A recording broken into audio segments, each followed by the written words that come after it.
Hello everyone and welcome to USANZ Racing League, and we are this week from the Daytona International Speedway. This should be an absolutely cracking race. Super Speedway racing here with USANZ. Got a lot of new faces. 28 cars in the server. 25 at the moment have taken times. One of them is me, unfortunately, due to a little bit of an error. But nevertheless, we will get through this. You see there are some cars on track. We're looking at the static cameras at the moment. You can see Travis Massier on screen as Thomas Light and Chuck Mobley as well.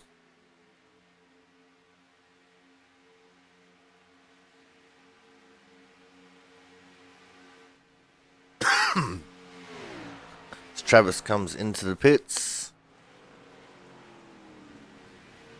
Got a few cars coming out onto track, including a new look for the 4 car of Jaron Sanchez.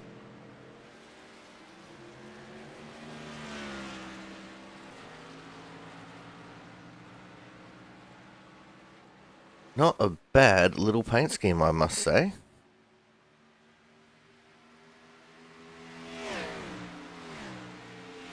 No longer in that yellow Output Racing car.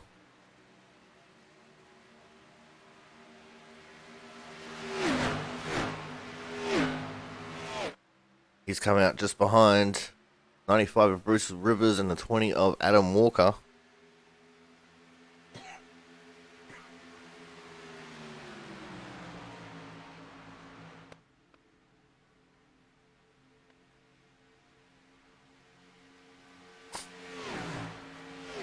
Brogan, Pickett, Norris just behind these guys as well, looking to get a part of their draft and catch up to this little group, making it a group of 4.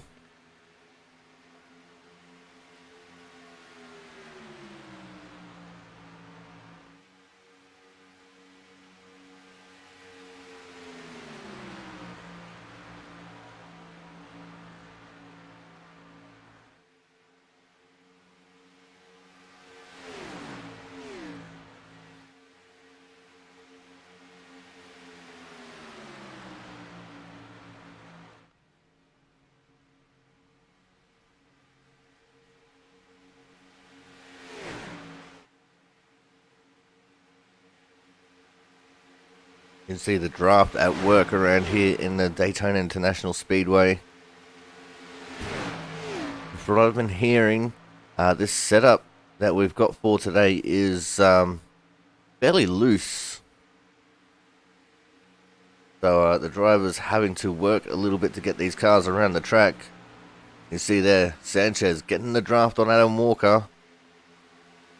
Really pushing him along there.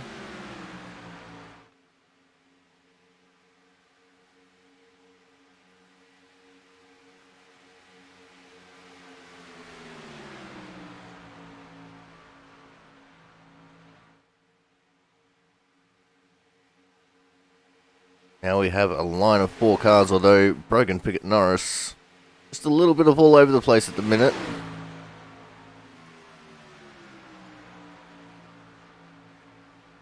Sanchez pulling to the outside. He's going to get the help from Pickett, Norris.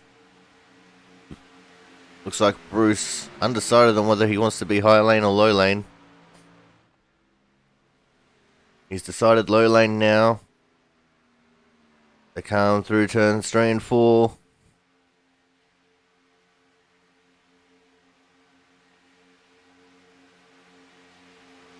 Oh, that was close at the line. I think that one would have just gone to Adam Walker.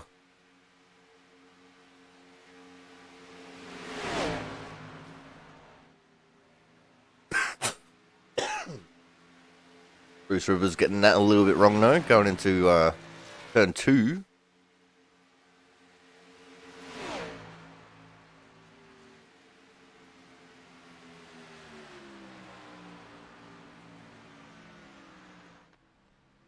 Only a few cars on track at the moment.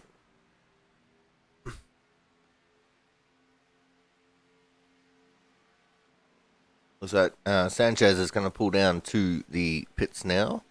Doing a little bit of a pit entry practice. But Brogan went down there with him. Now we see the 12 and the 87. That's Matt Burgess and Brian Pizzakemi.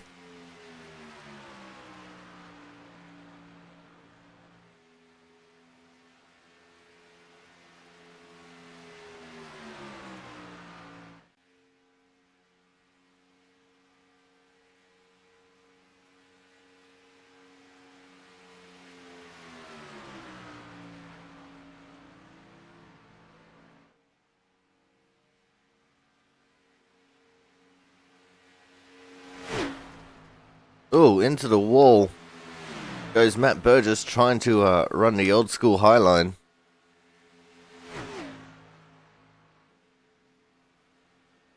And he commits Harikari.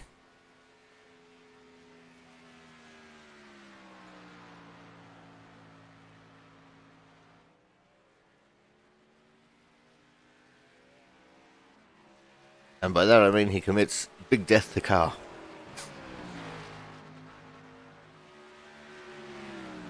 Here comes Brogan coming back out on track. He's coming out with Thomas Harmon now.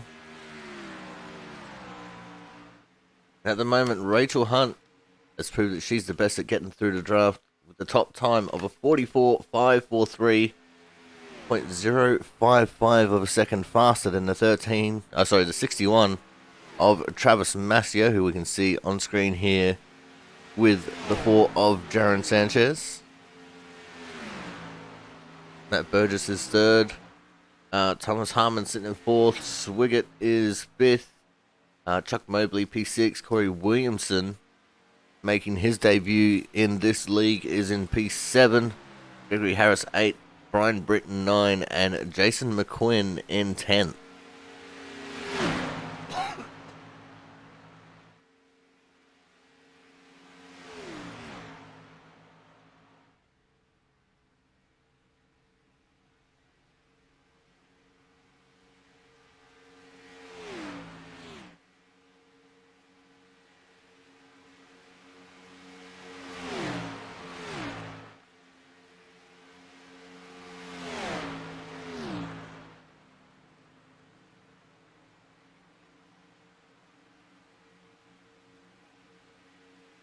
Just behind Sanchez now is James Vinning.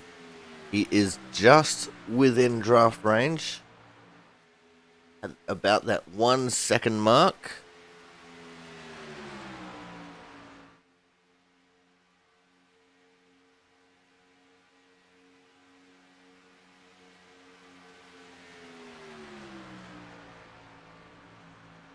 So it's very possible that he could start gaining on these guys, although even though he's got the draft, it's going to be hard to actually catch up to them while they're still going much faster than what he is. As now we see a little pack with the 2 Thomases, Thomas Light, Thomas Harmon, and Brogan Pickett Norris. I think it's just these 3 in this little pack, although they are quickly catching up to Ryan Charles, who's coming out of the pits.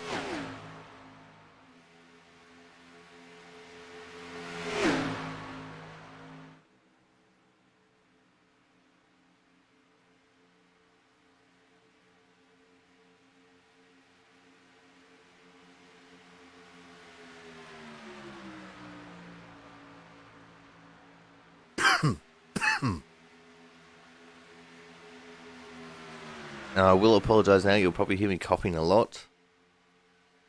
Because I haven't even had a full coffee yet. Cold this morning, it was cold last night. As Thomas Harmon and Pickett Norris come into the pits, we now get on to James Vinning, who is with Travis Massier there in the 61. Just ahead of them, Williamson came into the pits, and these guys are coming to the pits now as well. Gonna leave Alexander Russell and Thomas Light on track, although Russell going for a spin in through the bus stop, and he's turning that into a little bit of a burnout. As the checkered flag waves, we are going to go into qualifying. Unfortunately, as I had to enter the session as a driver, we're not going to be able to see qualifying. So sit back and relax, guys. We're going to a little bit of a break here. And when we come back, we will be setting the grid for the Daytona race of the USANZ Racing League. So stay tuned.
Alrighty, guys, we are back, and qualifying has just ended.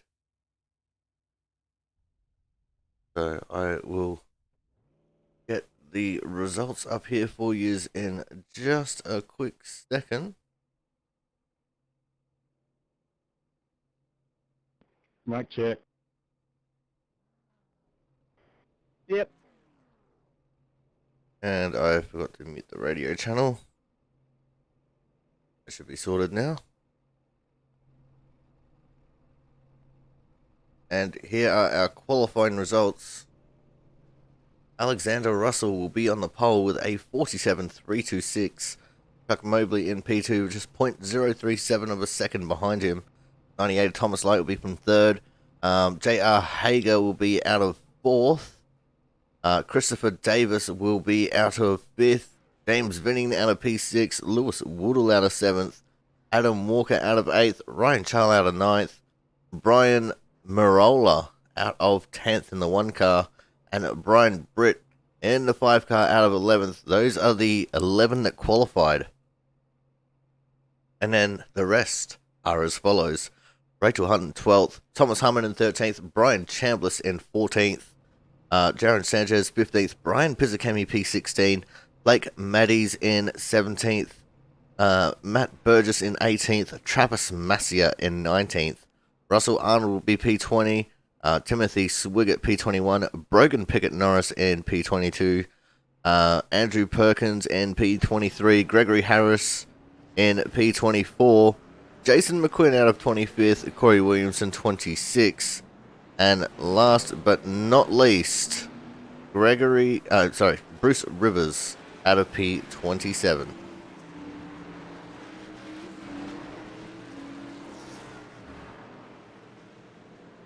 As the cars roll off the grid.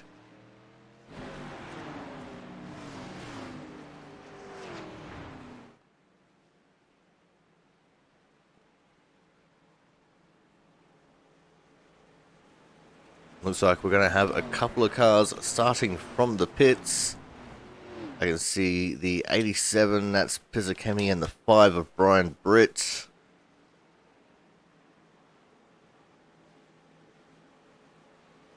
Because this is Daytona, it should be set for the quick cautions. But everyone's going to be pitting at the same time.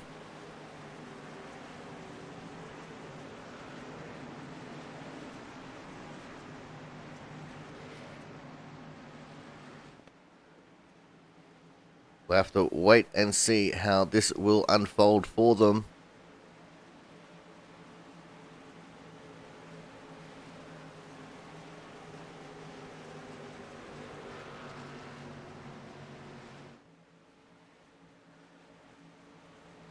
As we get ready. Pace car pulls off. And we're off and racing for the USANZ here from the Daytona International Speedway.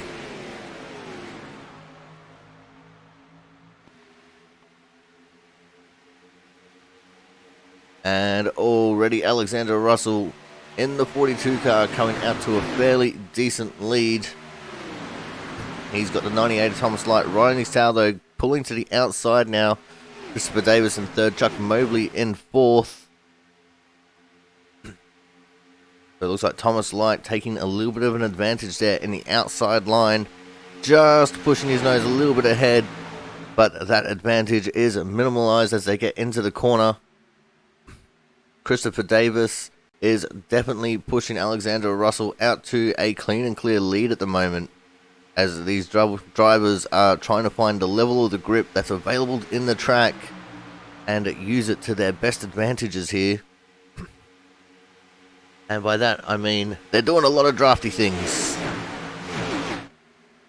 As Thomas Light did get clear of the 42 car, but decided not to come down.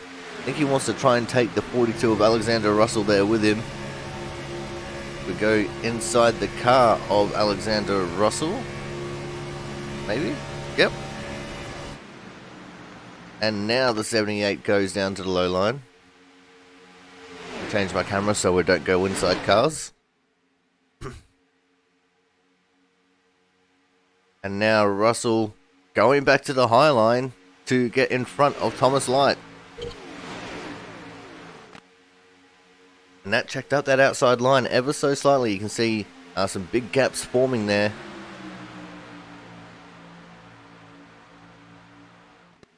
As we are now on lap 3 of 100. This is going to be a long one, but if we can stay clean and green the whole way, this will actually fly by pretty quickly.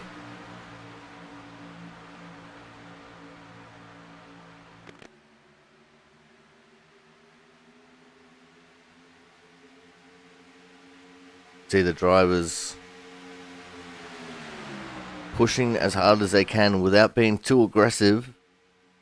It's all good and dandy to be aggressive early, but you don't want to be overly aggressive.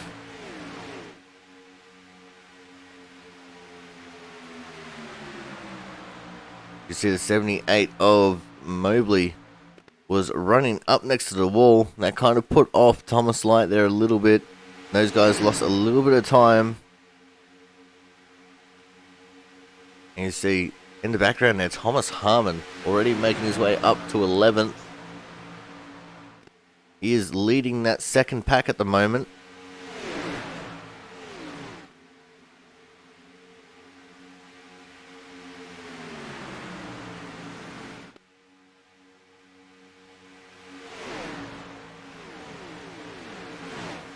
And it looks like Rachel Hunt has dropped all the way back to 19th.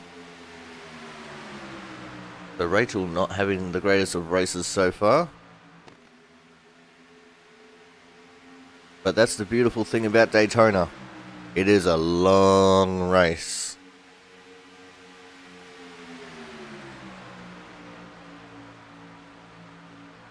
You see there the pushing that goes on in these cars. With the great camera angles that we have available to us.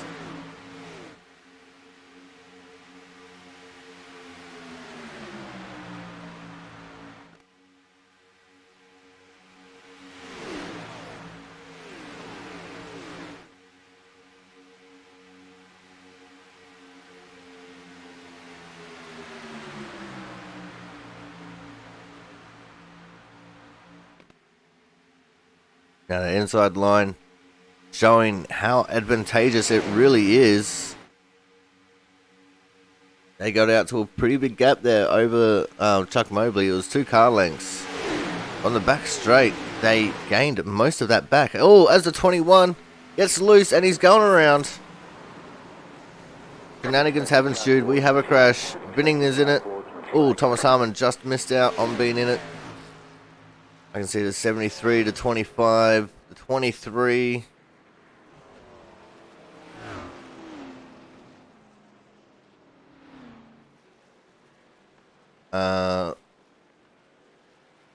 Who's that over there as well? Is that the 24? Yeah, that is the 24, Gregory Harris. So quite a few cars caught up in that one. And that was all caused by one car getting loose.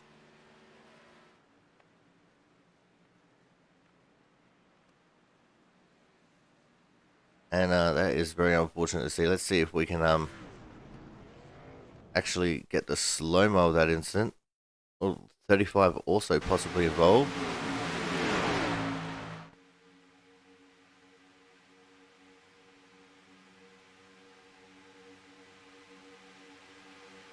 So we'll get this in slow-mo here. He just got really loose behind the 42. Made him get onto the apron, which got him even more loose.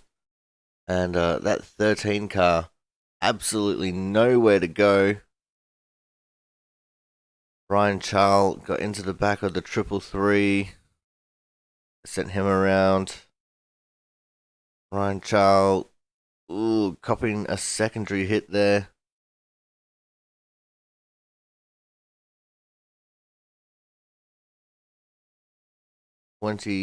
Got a small piece of the 13, and this secondary pack just nowhere to go.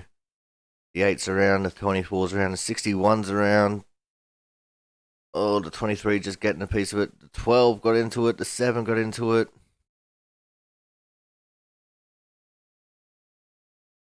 95, nowhere to go. The 16, that's Rachel Hunt. So she's going to make her way through it. Yep, she slowed up enough that she wasn't involved. And that is the way that that one happened.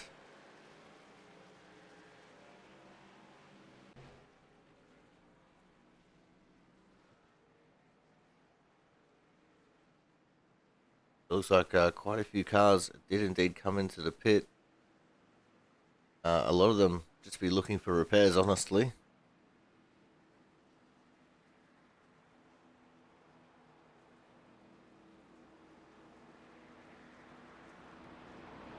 But your top 10 at the moment is going to be Chuck Mobley, Thomas Light, J.R. Hager, Brian Marola, Alexander Russell, Thomas Harmon, Timothy Swiggett, Rachel Hunt, Jaron Sanchez, and Brian Britt. So that is your top 10.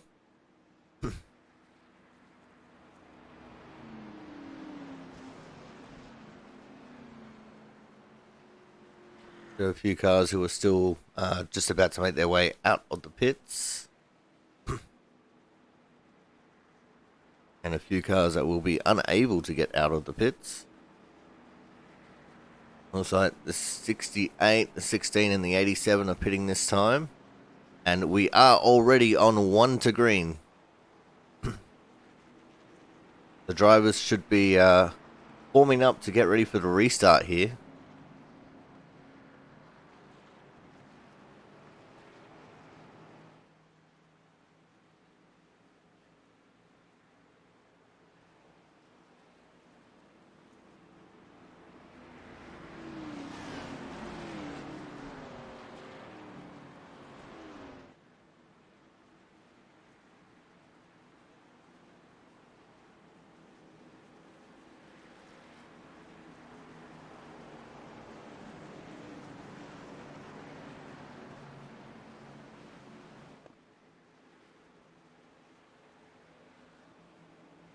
As I said, it's going to be Mobley, Light, Hager, Marola, Russell, Swiggett. Nope. Not going to be it at all. Mobley, Light, Hager, Marola, Russell, Swiggett, Britt, Sanchez, Arnold, Matties. That is your top 10. As we get ready to go back to green flag racing, the field comes through turns 3 and 4 again.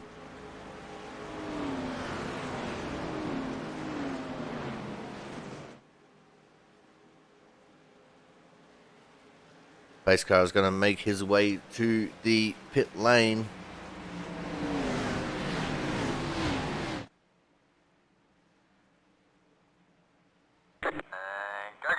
And we're off and racing again here at the Daytona International Speedway.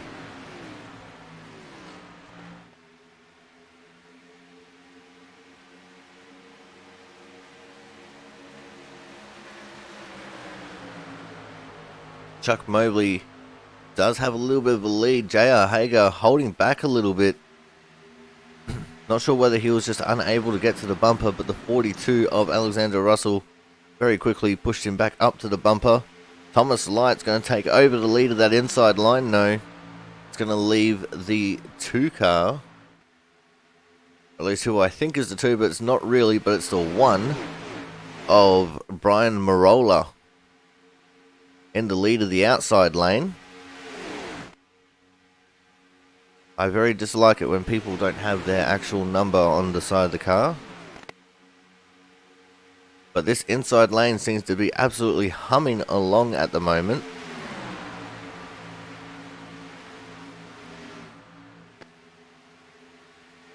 And that outside line in this front pack at least is almost non-existent.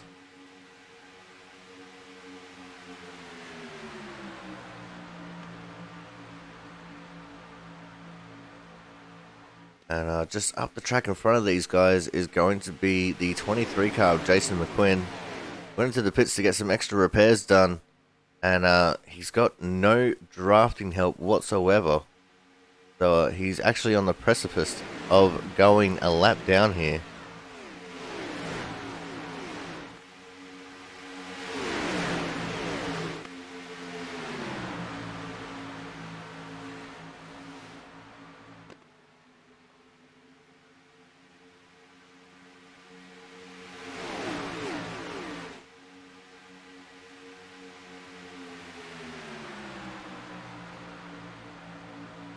As the second lane is starting to get formed up now.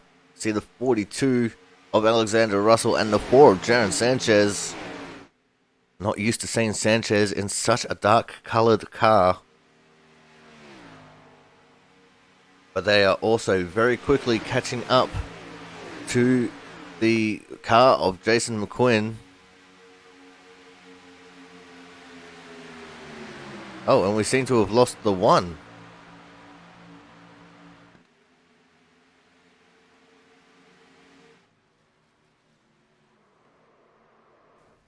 Is he trying to bring out a caution?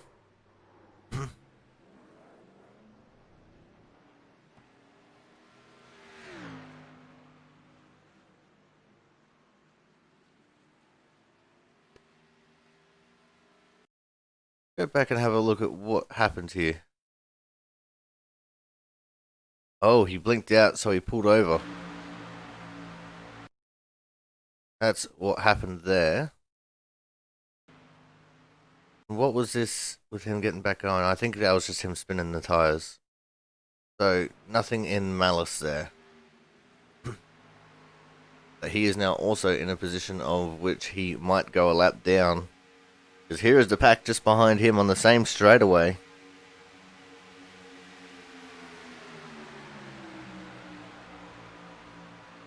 Oh, and there's contact. And this time the 78's gone around, the 81's in it, the 34's in it. The 68's gone around, the 73 involved again. Oh, the 13 and the 95 are also involved.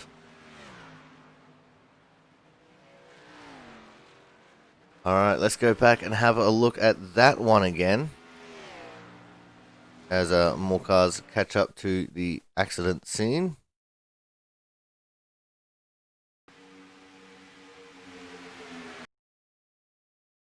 We're looking at the 78 car here, and let's see what transpired for Mr. Mobley.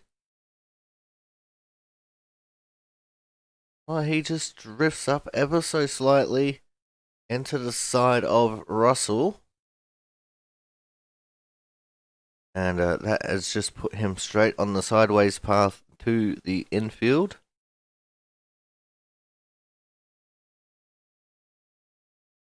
.37 of Swiggett, nowhere to go. Brian Britt in the 5, sneaking up the inside of both of them. Does he get through? Does. Wow. That was close to him almost not making it. Bit of nose-to-nose contact there. Then straight back up the track in front of the 8 car. 81, sorry. That is Corey Williamson. Ryan Charles very lucky not to get involved. Although he has gone for a half spin. The 34. That's Russell Arnold. He's gone for a spin. 73 and the 68 are spinning in the background. So they were actually a separate incident. Let's see what happened here for Thomas.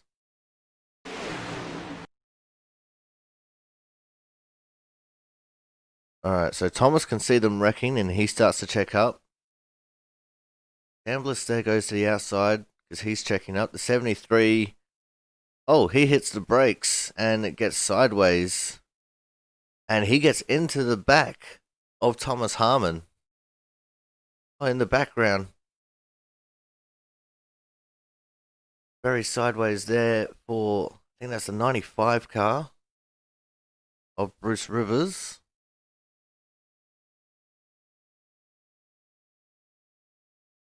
Thomas just had the one contact there from the 73. 73, oh, Bruce gets into it, so does the 13. They get into Mobley. And the 7 car just stops in time to not hit anyone. Damn. So there were 2 incidents there. There was the original incident, and then there was everyone checking up for the incident.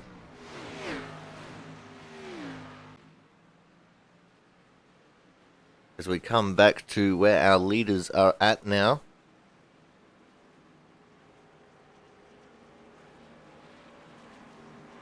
We'll see if we can get a little bit of an updated order as we're going to Wonder Green.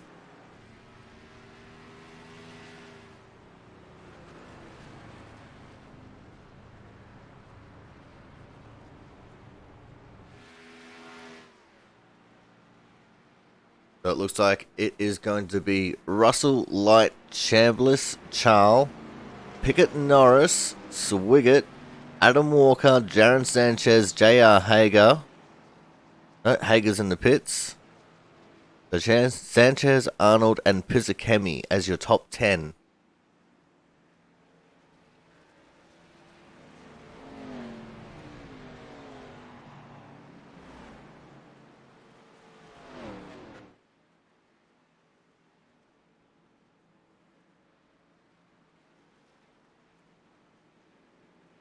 Gonna be Medes, Marola, Perkins. Marola's back in 13th. I don't know. It's a little bit of a cluster at the moment with these short cautions. But either way, let's get ready to go back to green flag racing so far. Turn 4. The danger zone.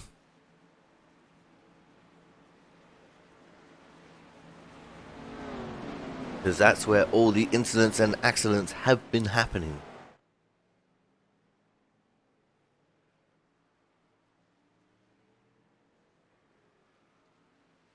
As we get ready to take the green flag here.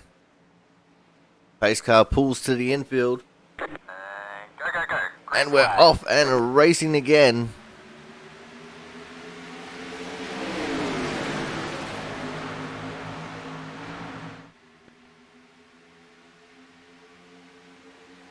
There's a few more gaps forming throughout the field here.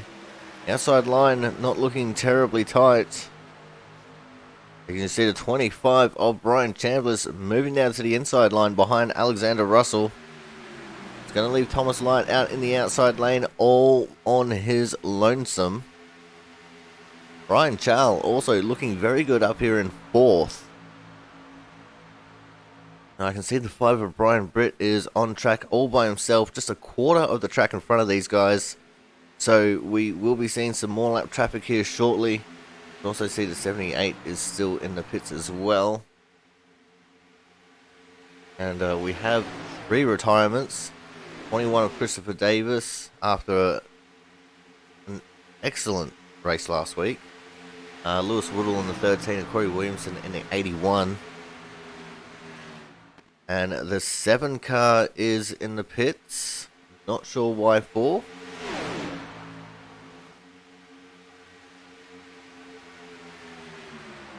So we'll have to keep an eye on that as now Thomas Light looking to the inside of Alexander Russell. He's going to get that run. Here comes the 4 of Jaron Sanchez as well. Got 4 output boys right up there in that top 6. Just behind them. As soon as I get the right standings up. Just behind them is Ryan Charles and Andrew Perkins as well as Timothy Swiggett. So in the top 9, we have 5 output cars.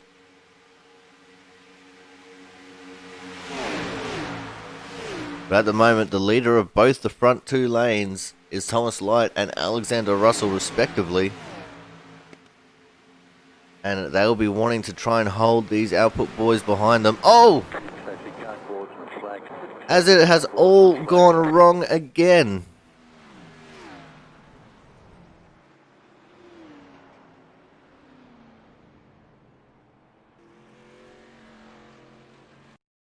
Alright, let's see what happened for our 2 leaders here.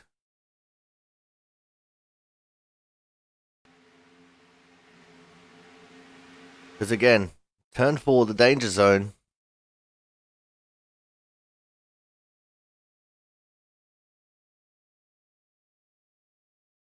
Time it's on exit. Thomas Light drift up? Or does the 42 come down? That's what we're trying to ascertain here. This is a better camera angle.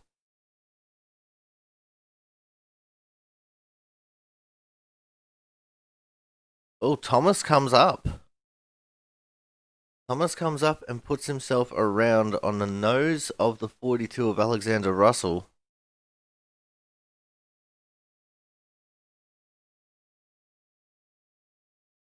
The seas parted for Brian Pizzicami.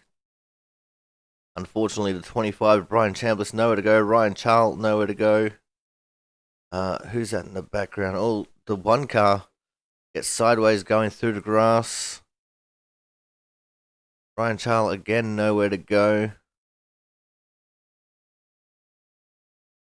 Looks like J.R. Hager also involved, nowhere to go. Here's 73, Andrew Perkins. He's checking up for it. And he gets run over by Hager. That puts him into the wall. But minimal damage on that 73 car. 25's got a bit. Of course, the 42 and the 79 cars, or 78 cars, will have quite a bit of damage. Or 98, sorry. It is 98. And yeah. Although I'm saying that, here's the 42 coming to his pit stall, so he's able to drive back to the pits. It is excellent to see. And this has changed everything again. So before we get too much into the order of things, we're going to go to a quick commercial break, and when we come back, we're going to try and make sense of this situation. So stay tuned.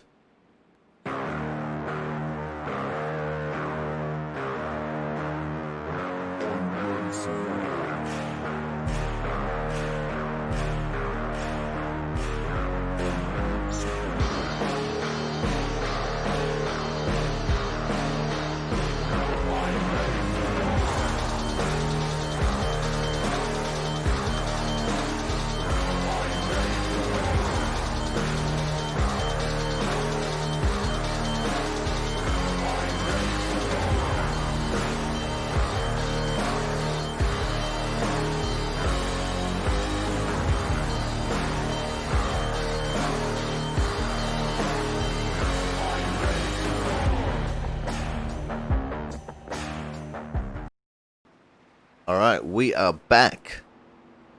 And as far as I can tell, the current order of the top 10 is Sanchez, Perkins, Swiggett, Arnold, Harmon, Rachel Hunt P6, Brian Britt, Matt Burgess, Blake Maddies, and Brian Marola. That is what I'm getting at the moment.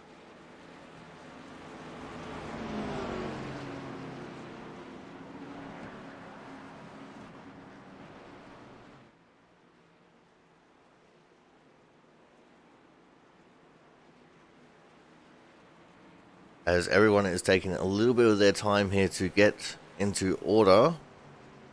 Got the cars still sitting on the front straight.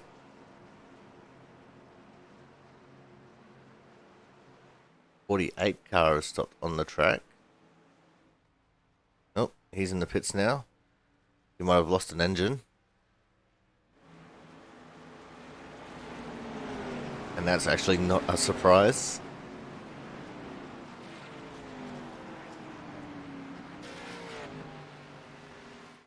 So here we go. Restart number 3. Sanchez on pole, Andrew Perkins out of P2, Swiggett 3, Russell Arnold in 4th, and there is Thomas Harmon looming just behind them in 5th. The pace car goes in.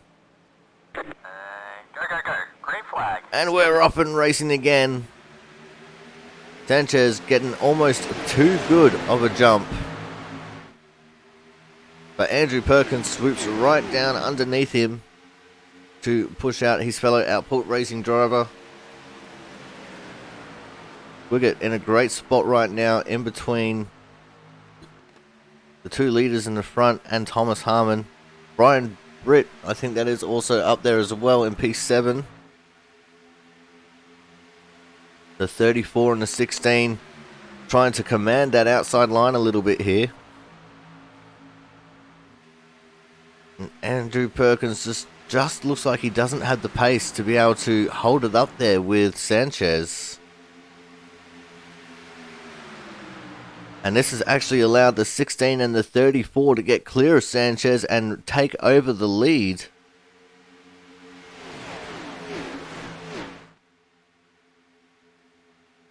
'68 of Thomas Harmon slots into 4th, just behind Sanchez.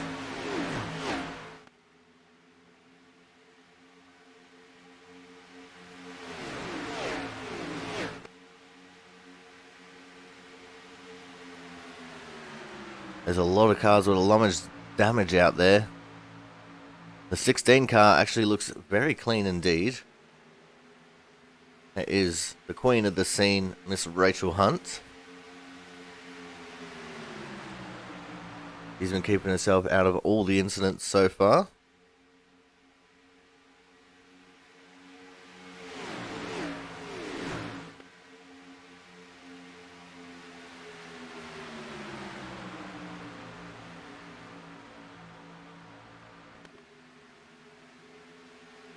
Rachel just moving the car to a slightly higher line so she can get a little bit of air on her grill.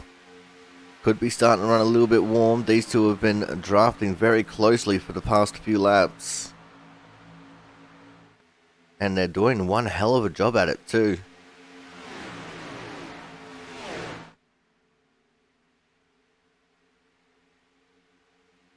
Have a look at this from the gyro cam of Sanchez.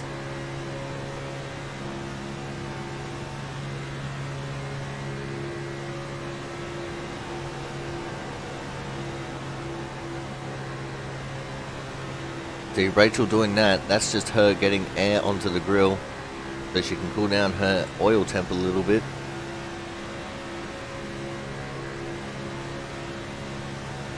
Oh, Russell Arnold looking a little bit sketchy there on the back straight.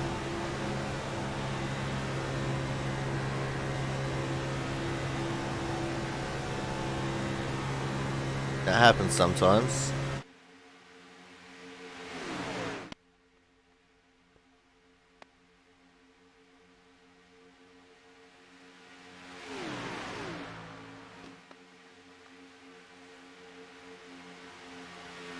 At the moment, we only actually have 15 cars on the lead lap, as we are now joined in the booth by the driver of the 48, one of the league owners and operators, Mr. Ryan Charles.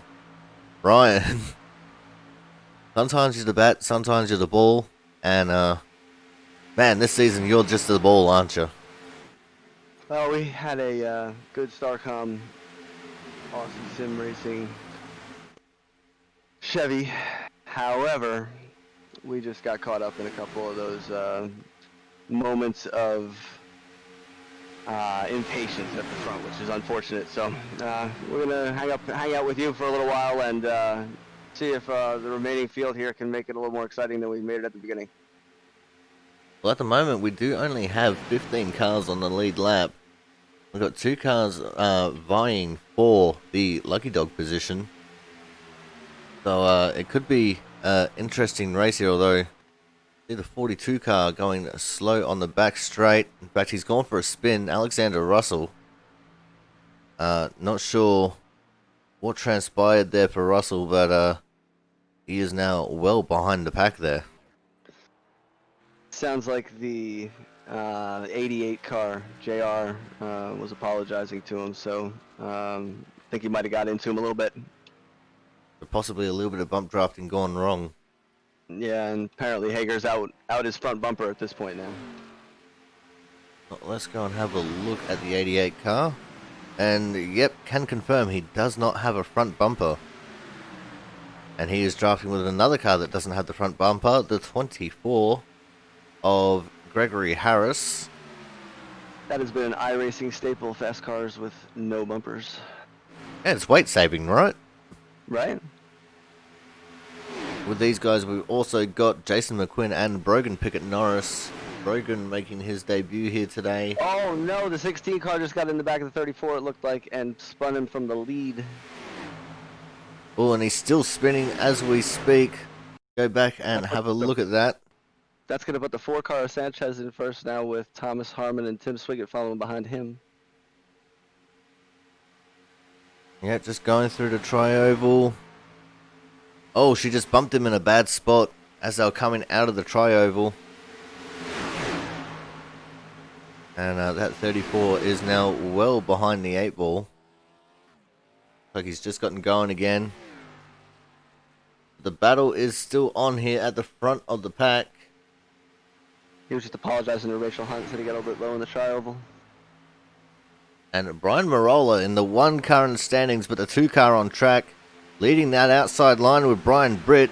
We've got Sanchez and Harmon leading the inside lane. And it looks like the 16 of Rachel Hunt's going to go to the inside lane with them. So we'll have to wait and see how this will transpire. 2 cars on the outside, 5 on the inside. Have to give the advantage to the inside, but the outside line, if drafting properly, can take the advantage here, Ryan. Yeah, absolutely. The outside line was starting to move, but I still liked the inside line personally. It was where he needed to be early. I think the outside line's going to come into play a lot later. So I also prefer the inside line, and that's because you got more areas to run and hide as we start to catch up to the back of the 61 car. That is, of course, Travis Massier, who was a few laps down there. Oh, up into the wall was Travis Massier. Oh, He was allowing the leaders by. Sliding down. And it looks like, unfortunately, Massier has had some contact with the 87 of Brian Pizzakemi, taking him out of that leading pack.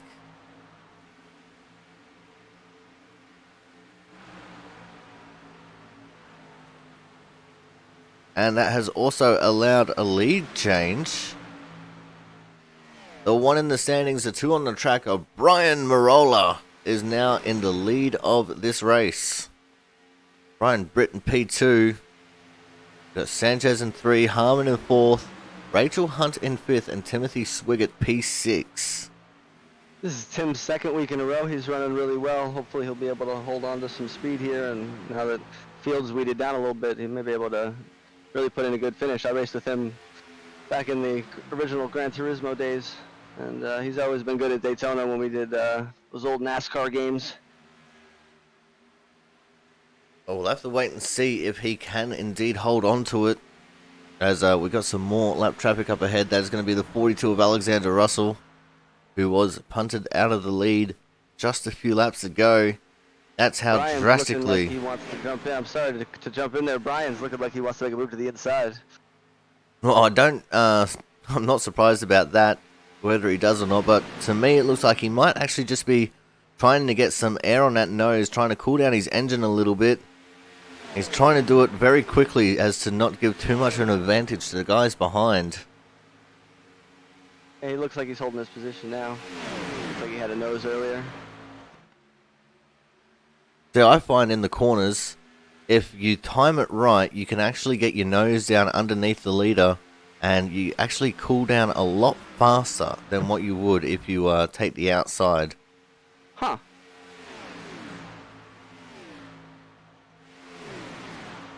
That's something to remember for next time. Well, I think that's actually due to the fact of the exhaust being on the right side of the cars as well. That does make a lot of sense. The more you know. That's why you're the professional. Oh, I wouldn't say professional. Professional BSer, maybe.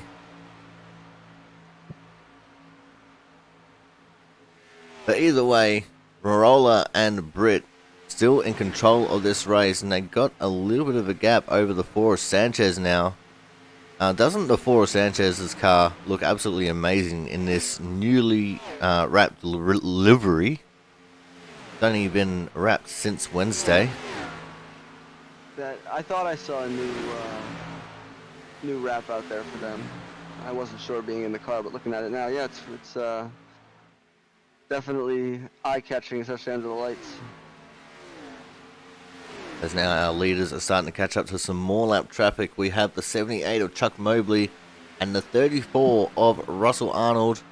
There goes Mobley, the first victim of the leading pack, as they start catching up very quickly to Russell Arnold. There's definitely a very drastic speed difference when the leaders catch up to the lap cars like this, Ryan. Yeah, at least 10 miles an hour with two good cars. So when you got some damage, it feels like you're crawling out there.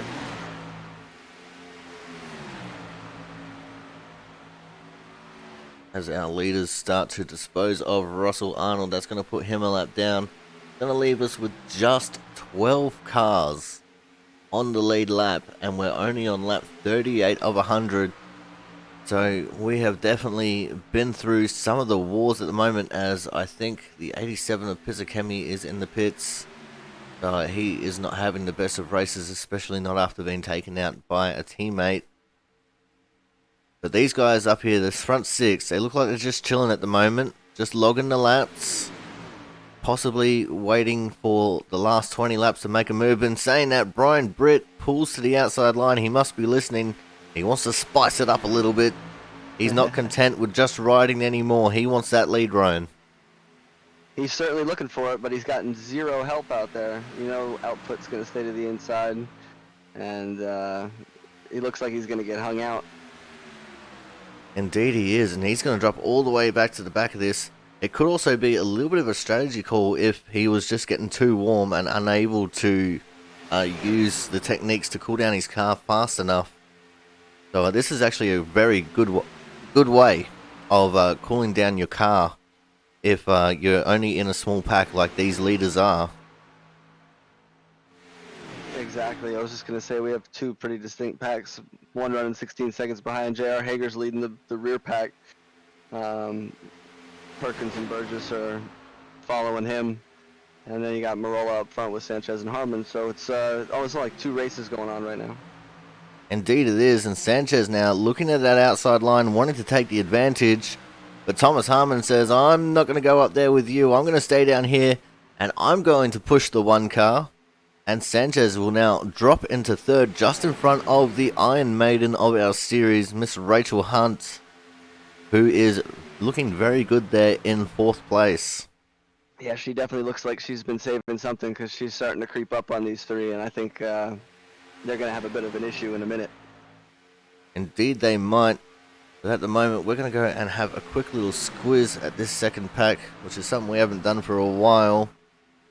We've got Hager, we've got the lap down car of McQuinn, the lap down car of Harris, the 73 of Andrew Perkins, Matt Burgess in there. And you'd have to think that these guys will be catching this front pack, because there's a much larger volume of cars in this second pack, Brian. Yeah, well, I've been watching the numbers here, and they've lost a second and a half in the last lap to the lead pack, so they're not running as fast as the guys up front.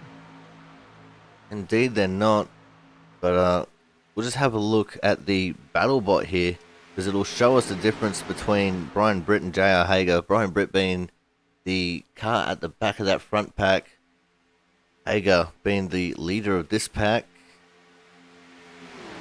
And this time, as Hager comes across the line, it's a 1.3 second loss And when you look at the Hager's front end, it's not a big surprise to see that, honestly. Even if McQuinn was to take over the lead of this second pack, I don't believe that we would even be gaining then. They really need someone like a Matt Burgess That's to what I was be in just front of looking this at, pack, too. because he doesn't have any front damage at all. Nope, he looks like he has a brand new car out there. 27 car doesn't look too bad either, unless I can't see the right front. But other than that, he looks pretty clean. So let's get back up to this front pack now, before something happens that we miss. Marola still very well clean and clear in the lead of this race.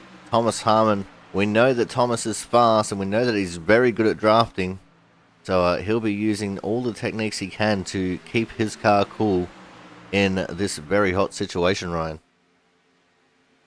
Yeah, this is going to heat up pretty quick for him being this close. So it's going to be interesting to see if he can get by or if he's going to end up having to do the same thing we've seen a few cars do and pull the outside and drop back and give it another shot in a little bit.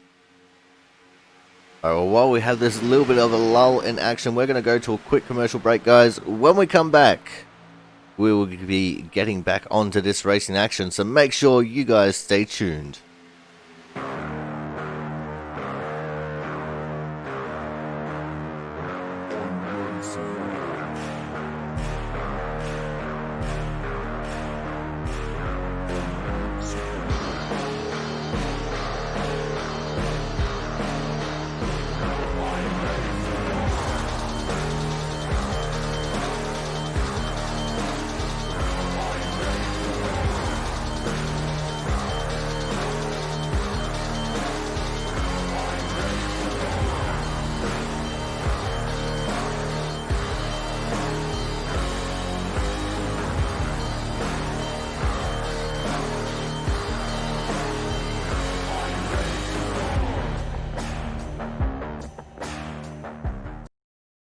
Alright guys, we are back. We're under caution for the fourth time. We're about to see what actually unfolded here. An incident between the 23 and the 24. So we'll have a look at what happened. Quinn in the outside lane there, getting pushed by Hager. Pushed too much, and around he goes straight down into Gregory Harris. And these two brought out the caution here, Ryan. You just said while we were in the ad break there that they were just commenting on how this was a nice, good green flag run, and we decided to go to a commercial break, and we got a caution. We did. It was the driver's curse. Somebody said, nice job with the green flag run, and as soon as the word run came out of his mouth, we had a yellow flag. So sometimes you just got to stay off the radio. I'll also dare to say it was also a little bit of commentator's curse there, as we can see everyone coming into the pits, because we said while there was a lull in the action, we'll go for a commercial break, and that's when things went wrong. Double whammy. But we'll have to wait and see how the pit stop cycle here will unfold. Everyone on the lead lap is coming to the pits, of which there are now 13 cars on the lead lap, as pretty sure the 34 car gets his lucky dog wave around. Yes, he does. Ryan Pizzicami sitting right up behind the pace car at the moment. I think he's going to look at getting a wave around here to get himself 7 laps down instead of 8. And Sanchez has jumped Marola in the pits.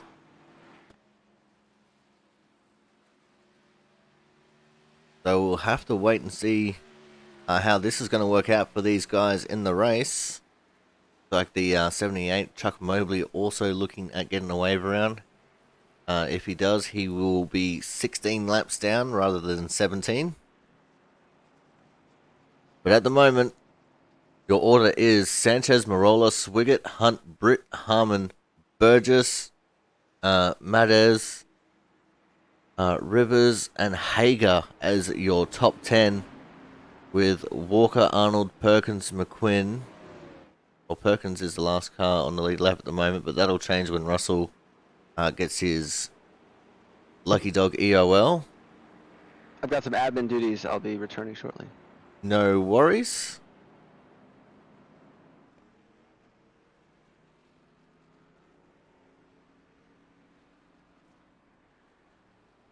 Yeah, a lot of cars are lapped down.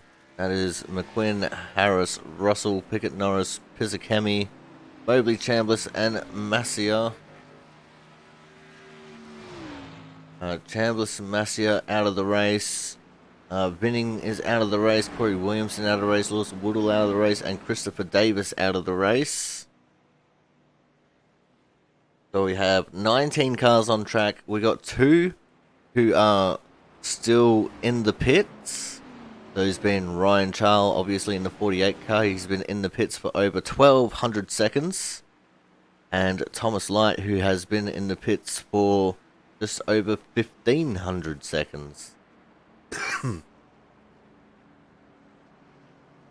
But either way, Mrs. Sanchez will be very happy because her hubby is in the lead of this race. Let's see if he can possibly convert this into a win as well in that number 4 Output Racing car.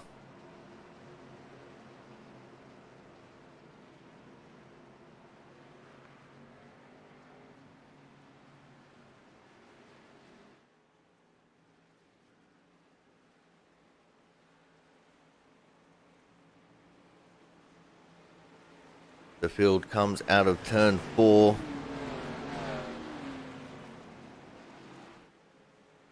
We're going to have 53 laps to go when we get the green flag.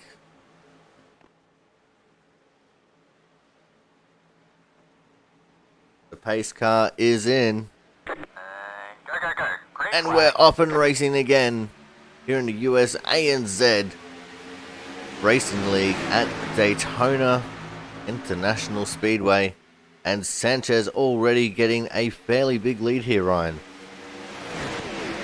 Yeah, we pulled away pretty nicely. It's going to be interesting to see if this outside line's finally coming in with the rubber and can get a run on the outside and make it a 2-lane road for next little bit. Well, we'll have to wait and see. You can see Thomas Harmon there moving his way down to the inside line just in front of the 12 of Matt Burgess. A little bit of push coming there from Swiggett to Sanchez. That's going to hold that outside line at bay here very temporarily. Thomas Harmon almost looking at making it 3 wide. Thinks better of it. Slots back in behind Rachel. 2x2x2 at the front. And it looks like Marola now with the advantage. And he is indeed going to pull down and start leading that front lane. Rachel Hunt, don't discount her. She is now in the lead of that outside lane. And she's got Thomas Harmon behind her for help. If you're going to have any help at any track, you definitely want it to be Thomas Harmon, Ryan. Yeah, I think that's going to be a difficult pair to beat. They're going to be in the lead in just a minute. We'll have to wait and see because there is quite a few cars there in that inside lane, keeping them going fast. 2 cars can do it on the outside, but it's not easy. It'd be easier if they had another 2 cars to join them. You can see the 5 of Brian Britt does pull into the outside line to try and offer some assistance. And I think J.R. Hager was out there very briefly as well. In fact, yep, he is, with his no front end having car. Frying's optional here. Apparently it is, especially when you're in draft. But you can see a little bit of a gap starting to form though. And that is going to be in between our 6th place car of Brian Britt and the 12 car of Matt Burgess. It's only a small gap at the moment, Ryan. They can still make up that little bit of a difference. Yeah, for sure. I'm focused on that outside line at this point. I'm really interested in seeing if Rachel's going to get this lead. Well, she's not going to do it this time as we officially reach halfway through this race. 50 laps down, 50 laps to go. It's going to be all on from here. Hey, Ryan, I know it's only halfway, but who do you have your money on to take out the win here today? I'm betting on my buddy Tim. He's gonna come from 5th. Well, that is a very big call. I would have to personally go for a Oh, caution on the track. Oh, another yellow. I can see the 73 and possibly the 34 involved in this one. That's what it sounds like from the radio traffic. 73, 34. Sounds like 73 got into the 34. Well, we'll have to see what happens here in the back straight. Go for a little bit of a tighter camera angle. That is not a tighter camera angle. This is a tighter camera angle. The 34 got into the wall and came down and hit the 73. It was, I don't know if he got tight or something broke, but definitely hit the wall. Oh yeah, that was indeed all the 34 coming down off the wall into Andrew Perkins. Andrew spinning down to the inside. Does he keep it off that inside wall? Ooh, it's going to be close. I don't think he does. Oh, no. Very solid contact there with the inside wall. Got the 34 car coming off the road course back up onto the track. Looks like he's under power, but it's going to be interesting to see if he has enough damage to be slowing him down any, see what those RPMs are. Wonder if we can get him in here for a chat. Let's do that.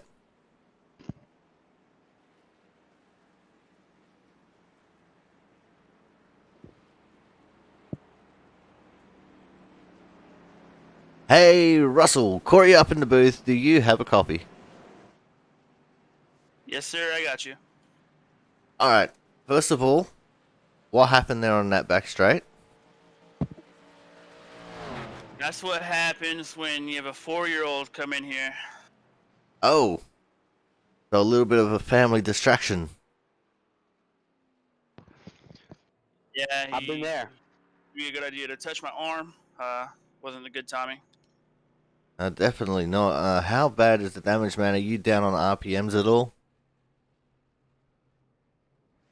Yeah, it wouldn't get over like 7,000 on the backstretch. It says 2 minutes, 20 seconds, so we'll see. Well, hopefully it's not as bad as what it sounds, man, and hopefully you can get back out there and be battling with the front pack again. Yes, sir, I hope so, man. I was trying to get back up there, but we'll see. Alright, well, good luck for the rest of the race, man. Thank you. Have a good one. Alright, guys, so that was a 34 of Russell Arnold. And because we can, we're going to bring up Andrew Perkins as well for a quick chat. Andrew, unmute yourself. Do you have a copy? I do. What happened there from your perspective, man? I don't fucking know. It seemed like I was just tagging along behind those two cars in front, and the 34. Don't know if he came off the wall or if he just turned left and didn't know I was still there, but it doored me and sent me to the inside fence. Well, we can confirm to you that he did indeed come off the wall. Okay, that makes me feel a little bit better. His 4-year-old came in and grabbed his arm and turned him dead right into it. That makes me feel a little bit better. So how bad is your damage, man? I can see that you're still in the pits. You're going to go a lap down here. Yeah, I believe. I mean, I was only down 9 RPM before that. I think I'm down a little bit more now. Yeah, I'm down almost 100 RPM now, so that should pretty much do it for my race. Yeah, it probably will, unfortunately. Well, unlucky, man. But, you know, there's always next week, right? Yep. All right, well, thank you for coming out, Andrew. And we will look forward to seeing you back on track and hopefully salvaging some kind of a result. Sounds good. Thanks for having me, Corey. All right, guys. So that was the 73 car of Andrew Perkins. We actually use him as our logo designer in Output. He designs all the logos. But either way, getting back to the live action. Thomas Harmon is going to be on pole with Timothy Swigert out of P2. J.R. Hager up into third. Brian Britt in fourth. Matt Burgess fifth. Blake Matties in P6. Bruce Rivers in seventh. Adam Walker eighth. Jaron Sanchez ninth. Rachel Hunt 10th. And then it's going to be Jason McQuinn and Brian Marola in 11th and 12th. Only 12 cars on the lead lap, Ryan. We do have the 3 guys a lap down fighting for 13th, so small mini race behind the main event. But hopefully we can have a clean finish here, and we'll have some exciting racing here at the end. It's unfortunate the number of cautions that we've had tonight. We were hoping for a cleaner race. We thought the setup was conducive for that, and it's been a typical Daytona in some cases. So no super big one, but a big enough one. We got the pace car off. Let's see if my pick can hold on to the front of the pack here. Well, we will see indeed, and I don't think it's going to be a three-way battle for that lucky dog. Two of which that are one lap down were involved in that previous caution. And Yep. yeah, Russell That Arnold really just does coming through delay turn the 3, line so too. he's definitely not battling for that lead. Again, see why you're the professional. Oh, again, I'm definitely not a professional. As we come down the back straight here, Thomas Harmon is going to be in the lead. Hager trying to control that outside lane, but again, without that front clip, I just don't believe he is going to have the pace necessary to take the lead, even if he had all the help in the world here, Ryan. It's all right. We didn't tell you before the race, but it's a multi-class race tonight with the modifieds and our normal cars. So he's in first right now. Oh, so the modifieds are running the 900 horsepower engine to make up for the aero deficiencies? Exactly. Alright, at least we got that sorted. But either way, Thomas Harmon is still holding on to the lead. Timothy Swiggett is giving him the big pushes. Jaron Sanchez in the outside lane behind Hager. He won't want to be there for too long unless he does. Oh! Tim got turned. Badly turned. And just like that, Swiggett is dead. See, Matt Burgess is involved. Rachel Hunt scooting around there. I think that's Blake Matties in the 27. He's also involved. Unfortunate circumstance. Let's go The back. real unfortunate part for the cautions in this race is they've all been up front. Yeah, well, that's exactly right. But let's have a look at what transpired here for Mr. Swiggett.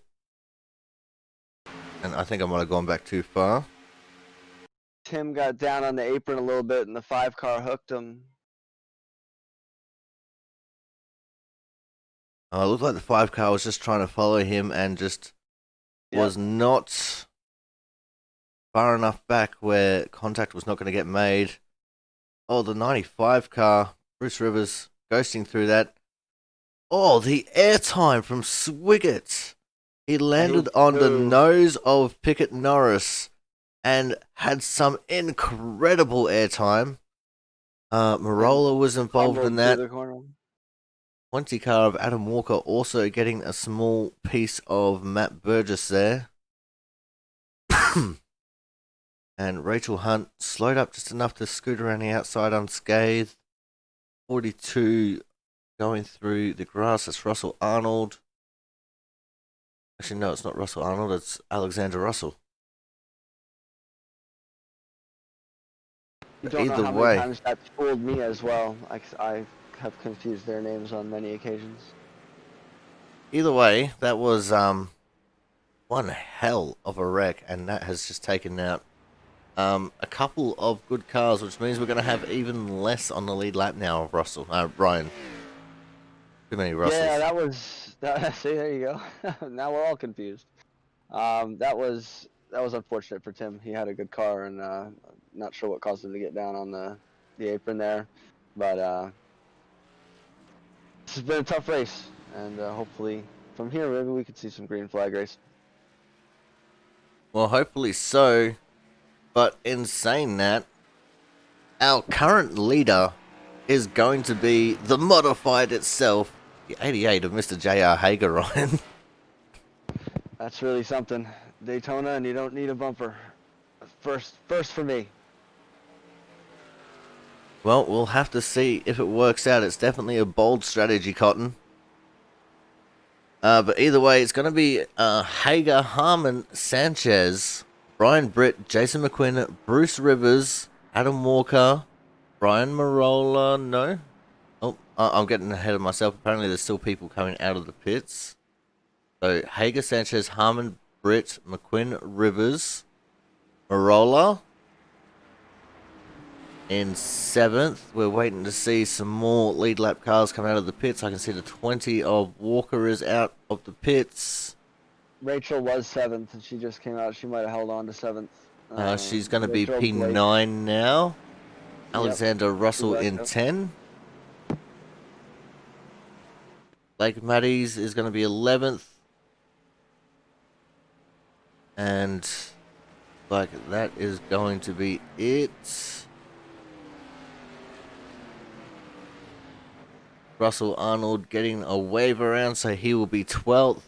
With Matt Burgess still in the pits. So he has just gone a lap down.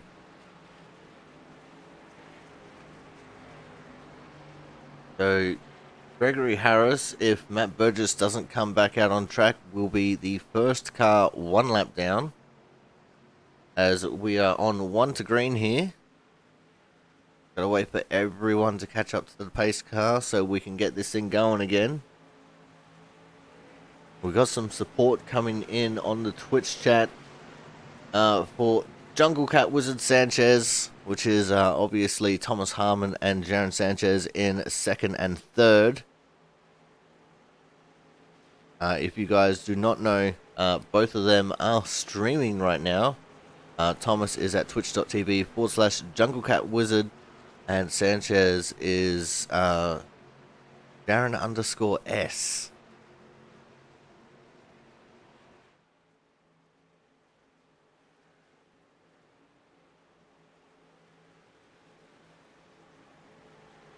As we are getting ready to get back underway here. We're going to have 41 laps to go when we get to the start finish line. We've had 6 cautions for 18 laps. And I'd damn near say that the pace cars probably just about led the most. As we get ready to get the green flag. The flag is waving very vigorously from our flag waver. As we are back under green. Hager holding on to the advantage at the moment. He's still got Sanchez right behind him, just like before the caution came out. And Brian Britt, not wanting to have a bar of the outside lane at the moment, slots in behind Sanchez. Top 4 have a little bit of a breakaway. As Sanchez now moves to the outside lane to pick up Thomas Harmon. He doesn't want to be behind Hager. He wants to be leading this thing with Thomas behind him. We'll have to wait and see how this will unfold for them. But looks like Harmon sliding down to that inside lane now. The 5 of Brian Britt looking to the outside. He's got no help, so he might drop back here a little bit.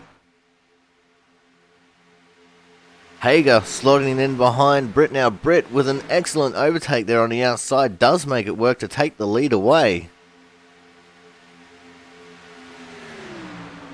And Hager now, without his front bumper, it won't matter, because when you're drafting like this, if you're the second car, your front aero doesn't really matter, because the draft makes up for the fact of you're not going to get any downforce there anyway, Brian. Yeah, he's much better off right where he is right now, because he'll be able to stay in line, keep up, and maybe he'll be able to make a move on a mistake near the end. Well, we'll have to see how that super modified will go with it.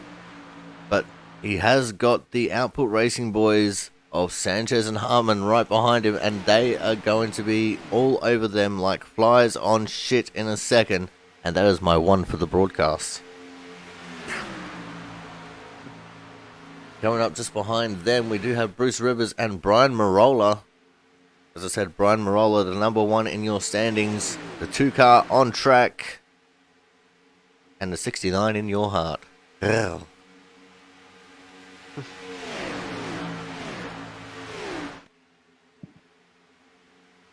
Getting lined up front, looks like they know they still got a little ways to go. But as I say that, Brian Britt, I think he might have just gotten a little bit loose there and slipped up into the outside lane. And that is going to put our super modified back into the lead of this race. That's JR Hager.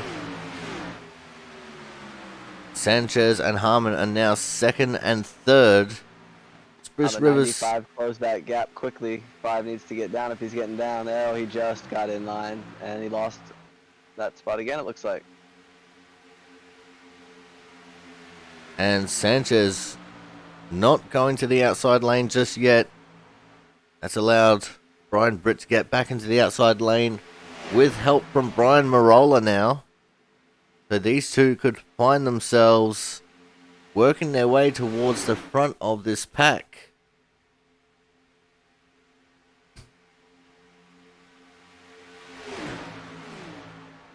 It's very close quarters as they were coming across the start-finish line that time. I think Hager just had it, but Brian Britt is starting to get his nose just in front. The side drafting is starting to happen as well. Normally it's the side drafting where things will go wrong.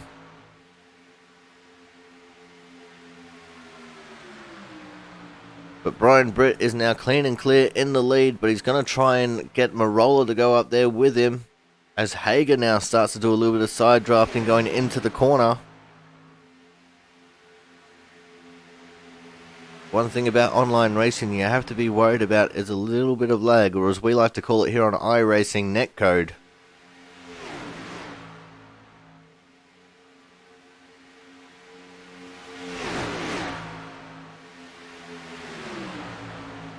We have all been the victim. That code is no fun. Oh yeah, it's definitely not. Especially not if you're the one that's the perpetrator of the netcode without trying to be. Exactly. Which is me most of the time because, yay, Australian internet.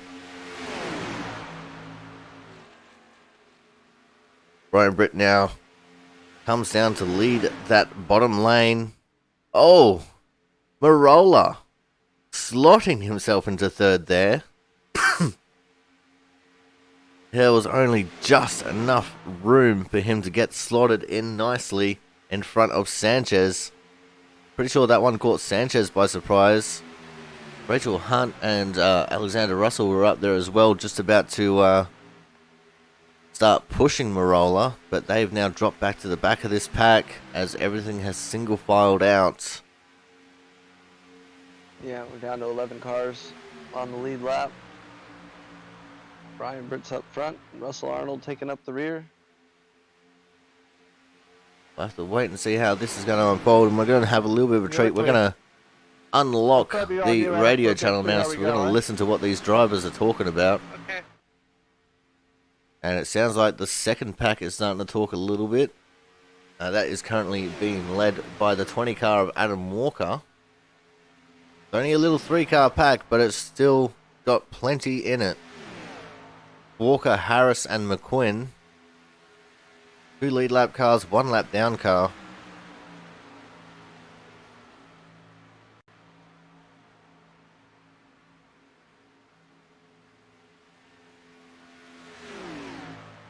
And these guys are looking actually a little bit bent and bruised. I'm gonna drop right behind you, 24, and I'm gonna push you. 5 cars slid up again in the corner. He looks like he's getting loose coming off. Group. Wonder if the track is cooling off to the point where it's getting loose. Oh, we got the 2 cars spinning around. Oh, the 2 car is around. The one in the standings, the 2 on the track. And unfortunately for him, he actually went down through the pit exit. So that's going to be a little bit of a penalty on top of the tow time he's now going to receive, being having to tow. We're going to clear his penalty as admins because that's not a good penalty. We don't charge you extra for spinning through pit road. Either way, this has put our super modified back into the lead of the race. I'm not sure what transpired to send the 1 car around. Maybe my co-commentator can go have a look at it and give us a play-by-play of it. I'm sorry, I was clearing a black flag. Who am I looking at? The 1. And what happened to him. Very good. Sorry. It's okay. You're new to this. I'm new. If I start pushing you too harsh, tell me. Hi, my name is New. Exactly. Yeah, all good. Brian Britt now back into the lead of this race in front of Hager. Yeah, the two just got loose off the corner and nosed it into the inside wall. That was a little unfortunate. Looked like he might have got the apron a little bit. Not sure if he got a little bit of help from behind. Well, that is just racing then by the sounds of it, but that has also left us with just the top 10 being on the lead lap now. I We can got- confirm he just got loose. 7 cars in this front pack. We got 3 lead lap cars in the second pack. And it looks like Bruce Rivers now trying to make a run on the outside line. Brian Britt. Pitting in this sunbar, pitting in this sunbar. Brian Oh. Britt's talking about green flag pit stops right now. That wasn't Brian Britt, that was JR Hager coming into the pits this time. Or not. I saw Hager's name light up. So I thought it was going to be him. It's alright, you're new. Fuck you. That's my second for the broadcast.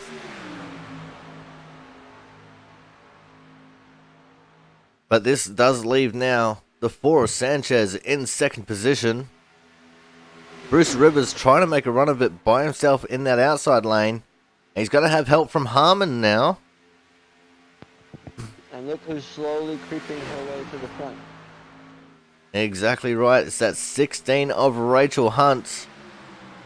She's 24 still left on the in inside five, line and here. Just stay in line with them. But she Yep, could sorry. sneak her way into that outside line. She does have the ability to do it right now. I think she's going to wait and see what Sanchez does here, whether he's going to go onto the outside line or not. If I was Sanchez, I would take the outside line as Bruce Rivers now pulls down in front of Hager. He's going to take away the lead and lead a lap or two. Yeah, that Russell fella, he's fast, that fella. Harmon slotting himself into third. Hager now going to the outside line. And I don't expect we'll see anyone going out there with him because they know that he's got damage, Ryan. I think we're all suffering there. He still looks fast all by himself out there. It's crazy how well that car's still driving. Well, he did while he was still feeling the effect of the draft, but now he's starting to lose it here a little 24, bit. You and me were actually catching up to the lead pack. And Sanchez .1 is going left, to allow him down. Start catching up a little faster now. Oh, he just about got into the Yeah. 68. 68 got loose. Well, check it out. Everybody's slow. And we're now 3 wide for the lead. 2 wide again. As Bruce Rivers resumes the lead of this race. His car looks pretty clean too. Sorry, boy. It really does, doesn't it? We've got him and Rachel have, even the 4. The 3 of them up there have Hey, pretty 24, clean cars. let's go around the 23. I'm It leaving. looks like Hager trying to slow himself down into third again. Either that or he's trying to catch a little bit of that side 23, draft. I learned doesn't like bump drafting, and I almost punted him across the track once today, so. The 88 car got cut a lot of slack right there. 4 was pretty patient. I give Sanchez a nod because he could have turned him and he didn't, and that was very good. Well, Sanchez is a very patient driver, as we've seen from previous races in the other league that we broadcast. We'll have to wait and see how things will unfold here for these guys, because we are now down to 26.5 laps to go. If they're going to have to pit, then they're going to have to pit here shortly.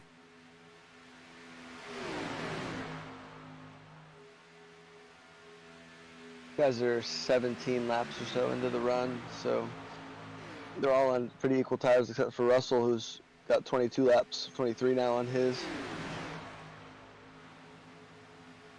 Yeah, so it's definitely going to be battle of will here for these guys.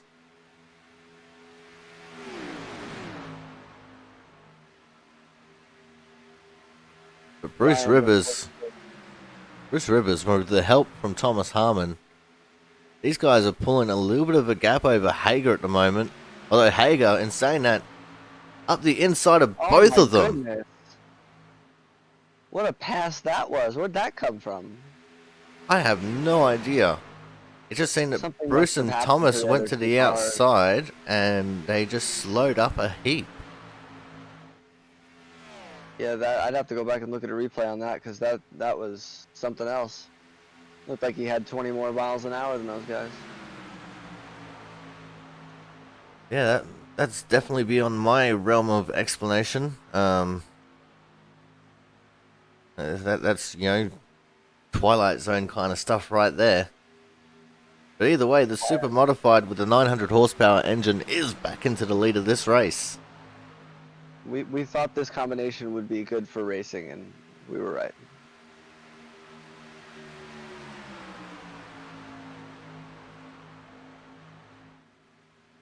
The As we 88 now- saying that the 68 dragged his brakes on purpose. They're sort of getting into it on the driver chat. Well, we might Here at the back, big time. unlock the radio channels again just so we can hear this little bit of a debate. Which we may have missed. It sounds like we did. Oh well. Another development here is it looks like that second pack is starting to catch up very slightly to this front pack. Told you that Russell guy was fast. Yeah, it looked like, when are we looked like the sitting gap those on the telemetry front was pack? closing a little bit over the last couple laps. Yeah, let's discuss this over an open radio, right?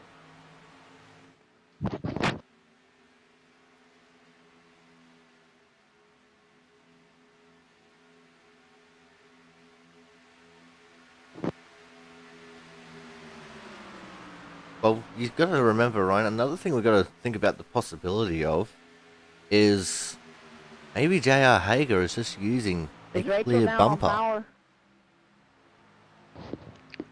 That's possible.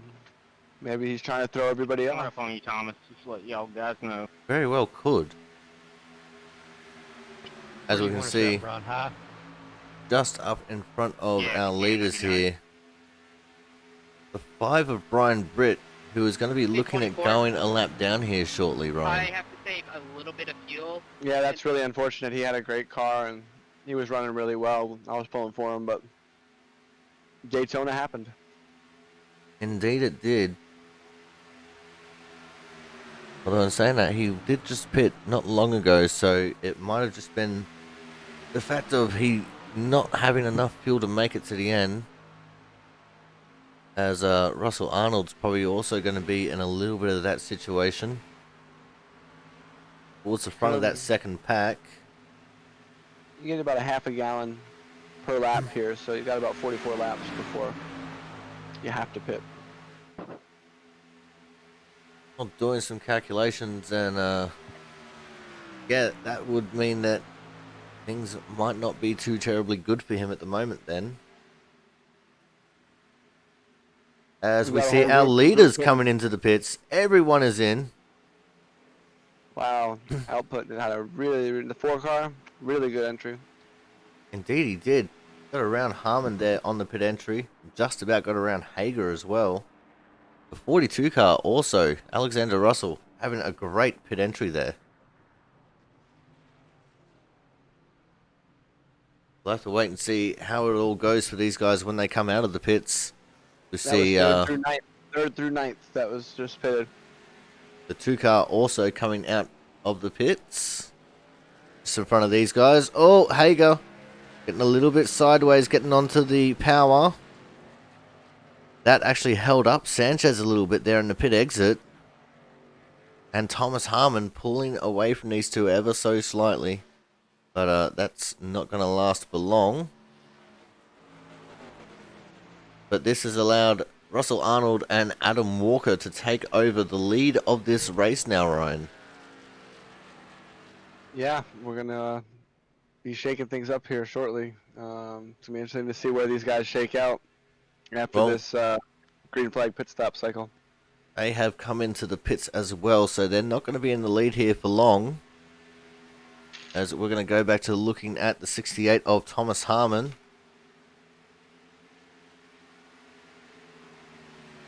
Who has a 7/10 of a second lead over J.R. Hager, but that gap is coming down very quickly as himself and Darren Sanchez drafting together, absolutely flying towards him.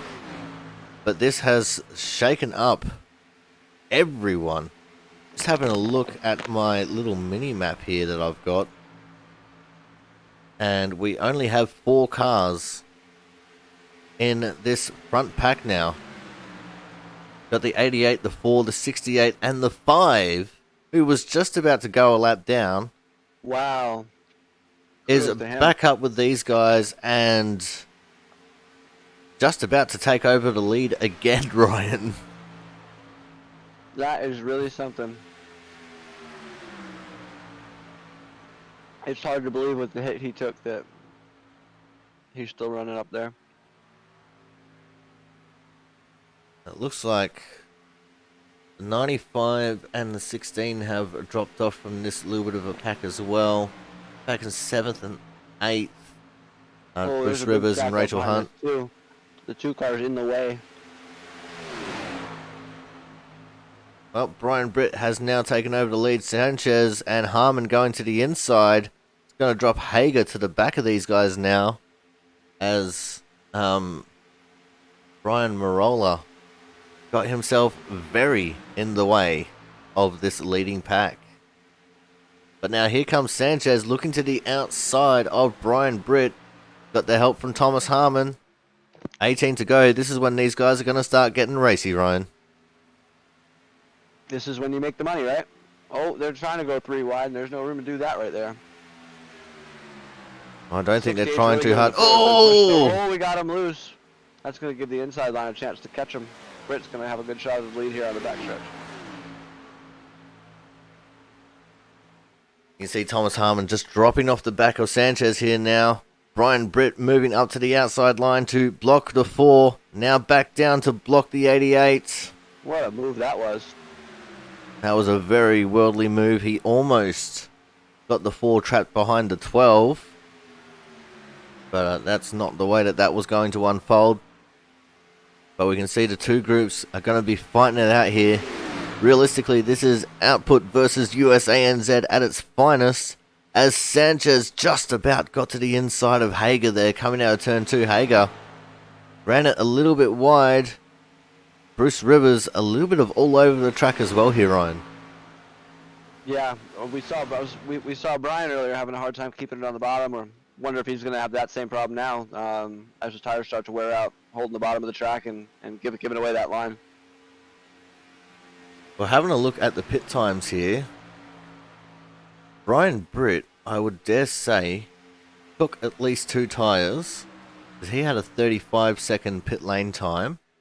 Whereas Hager, Sanchez, and Harmon had 26 and 25 seconds in their pit time respectively. Huh. And just so you guys at home are aware, that is total time spent in the pits from pit entry all the way through to pit exit. Time in the box. Let's see, I got Thomas Harmon at a 6.3, Sanchez at a 6.0, Hager at a 6.9. Don't actually have the information for Brian Britt at the moment for box time.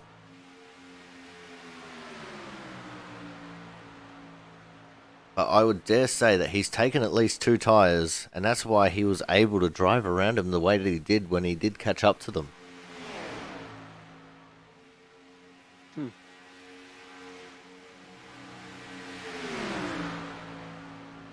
Well, these guys are in a single file line now. They're looking like they're catching that rear pack at a pretty quick clip. Well, if I was Sanchez and Harmon, I would be biding my time for the last couple of laps. You don't want to make your move too early and have it blocked off, or even have these guys fight back at them. But you don't want to leave it too late. If you leave it too late, then neither of you are going to get any of the accolades for it. As we now have 14 laps left to run in this race. It's all a little bit of a paper, scissors, rock kind of situation. Do you stalemate? Do you get the win, or do you get the loss? That is what we're going to have to wait and see here, Ryan.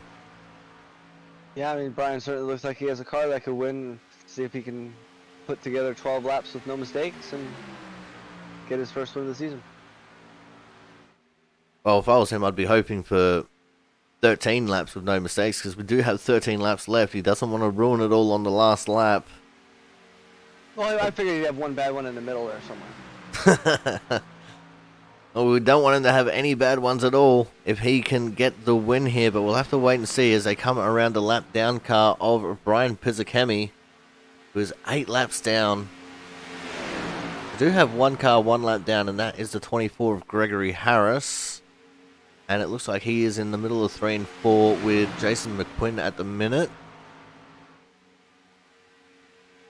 But they do have a little bit of a gap over the leaders, so I don't think that they will become a factor in this lead battle.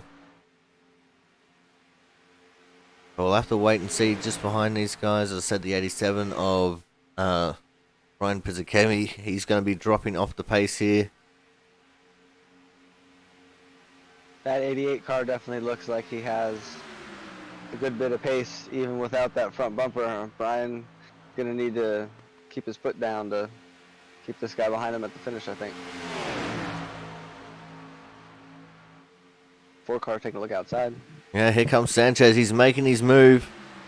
But the 68 of Harmon did not go with him. He goes with him now. But I think Harmon might have left his run there just a little bit too late to go and help Sanchez. Kind of stalled out a little bit. We got him a little loose. Oh, we got a caution on the track. And that And changes everything. it is the 34 car of Russell Arnold. And yes, that does indeed change absolutely everything. Let's see what happened for Russell Arnold here on the back straight.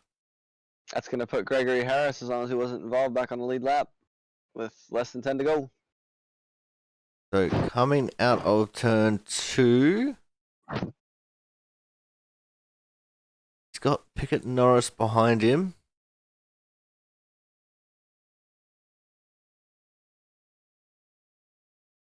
And it's just a little bit of a bad bump there from Brogan Pickett Norris. Brogan actually lucky that he didn't go around as well. I think that's the 20 car who just managed to miss anything. But the 34 car spun all by himself. Currently sitting down in 10th, first car lap down.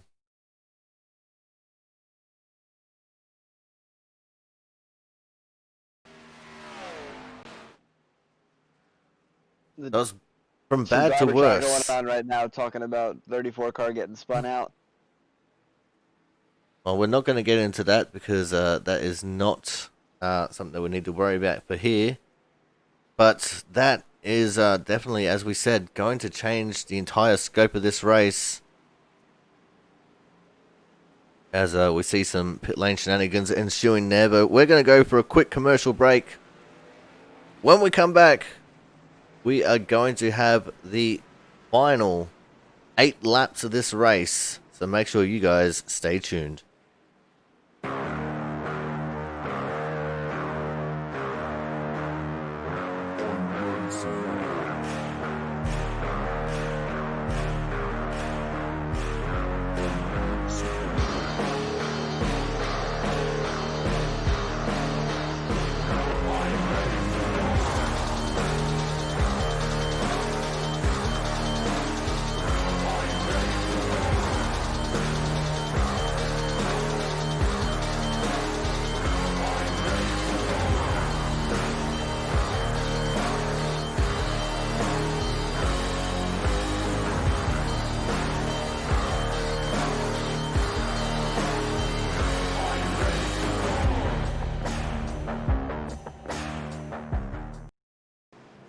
Alrighty guys, we are back here for the USANZ from the Daytona International Speedway. Got 10 cars on the lead lap as it stands. And we have 9 1/4 laps left to run. We're going to get the 1 to green this time at the line, which means we'll go green with 8 laps left in this race. It's going to be Brian Britt, Jaron Sanchez, JR Hager, Thomas Harmon, Bruce Rivers, Rachel Hunt, Alexander Russell, Adam Walker, Jason McQuinn, and Gregory Harris as your top 10, and all the cars on the lead lap. Russell Arnold in the 34 will be the first car lap down. And then Brogan Pickett Norris 3 laps down in 12th.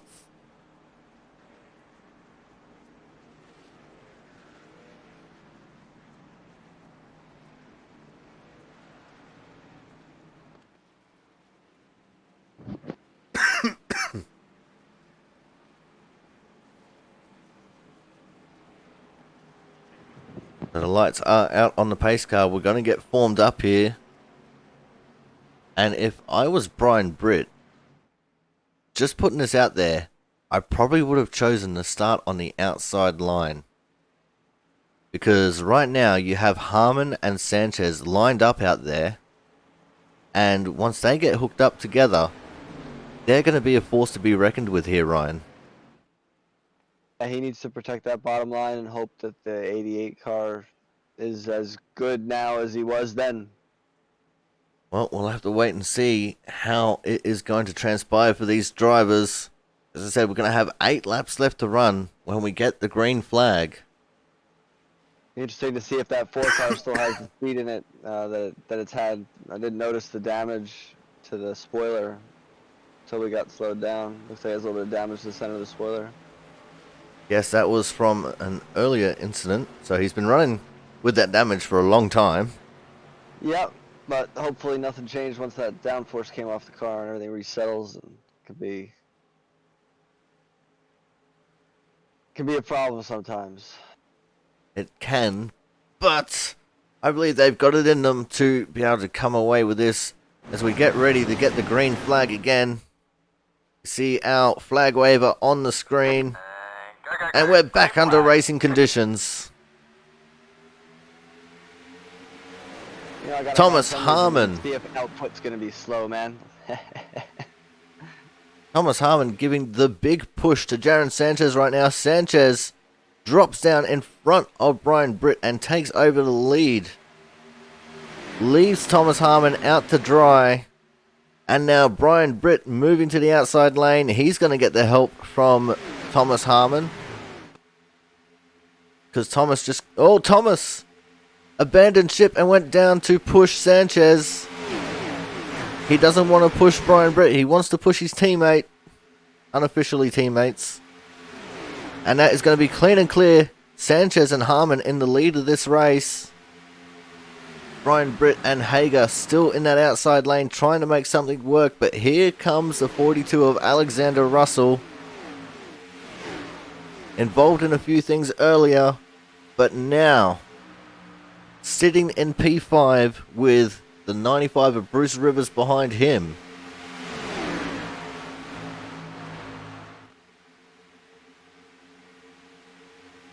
And we'll have to wait and see what's going to happen with these. Again, the top 6 pulling away from the rest of the pack here, Ryan.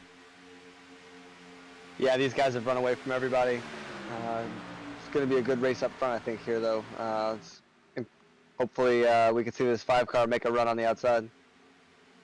Well, we'll have to wait and see if we do. This will be Jaron's first win in a very long time if he does manage to come away with it. He doesn't usually get this fortunate in the Output Racing League.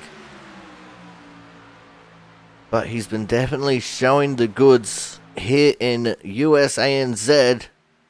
And it looks like Hager falling off the back of Britt here ever so slightly. In fact, he has decided to completely abandon that outside line and gets in behind Alexander Russell. Our top 5 starting to pull away from the 95 of Bruce Rivers here.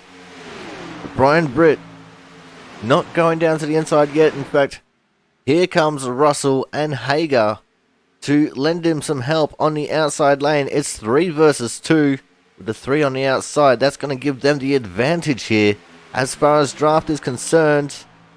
In fact, the 42 almost looking like he wanted to make it 3 wide there for the lead, Ryan. Yeah, I'm glad he thought better of that, because that from there would not have ended well. We have 5 laps left to run in this race. 4.5 now that we're on the back straight. These laps are going to be ticking away very quickly. And Sanchez will just be hoping that Harmon will be able to push him nice and sweet and get him this win. But we'll have to wait and see how it's going to transpire. Brian Britt still looking for that lead on the outside lane with Alexander Russell. This is when all the chips are on the table. And I can see my pick for the win is still up there at the front. Where's yours, Ryan? Sorry, my headset cut out. I didn't hear you, bud. I said my pick for the win is still at the front. Where is yours, Ryan? In the pits, where I am. But that's how good I am at all things here. I pick really bad. I race really bad. I like to keep it consistent. well, consistency counts, as now J.R. Hager in the 88 decides to go down to the bottom lane to make it a 3 versus 2 on the bottom, and the outside line has just lost all of its momentum. Everyone going down to the bottom lane now. They'll be getting ready to reset for the next couple of laps, as we're going to have 3 laps left to run when Sanchez gets across the start-finish line here. But it's going to be interesting to see whether Harmon is going to push Sanchez to the win, or whether he is going to make a run at the win himself. We know Harmon likes to win. He doesn't like finishing second. But maybe with, I guess you would call it Team Boss Sanchez. And we have a caution on the track. Oh, wow. And it looks like Rachel Hunt is involved. No! Oh, this is terrible. The Iron Maiden of the field. Let's see what happened. I think this actually started a little bit ahead of her with the 95 and the 20.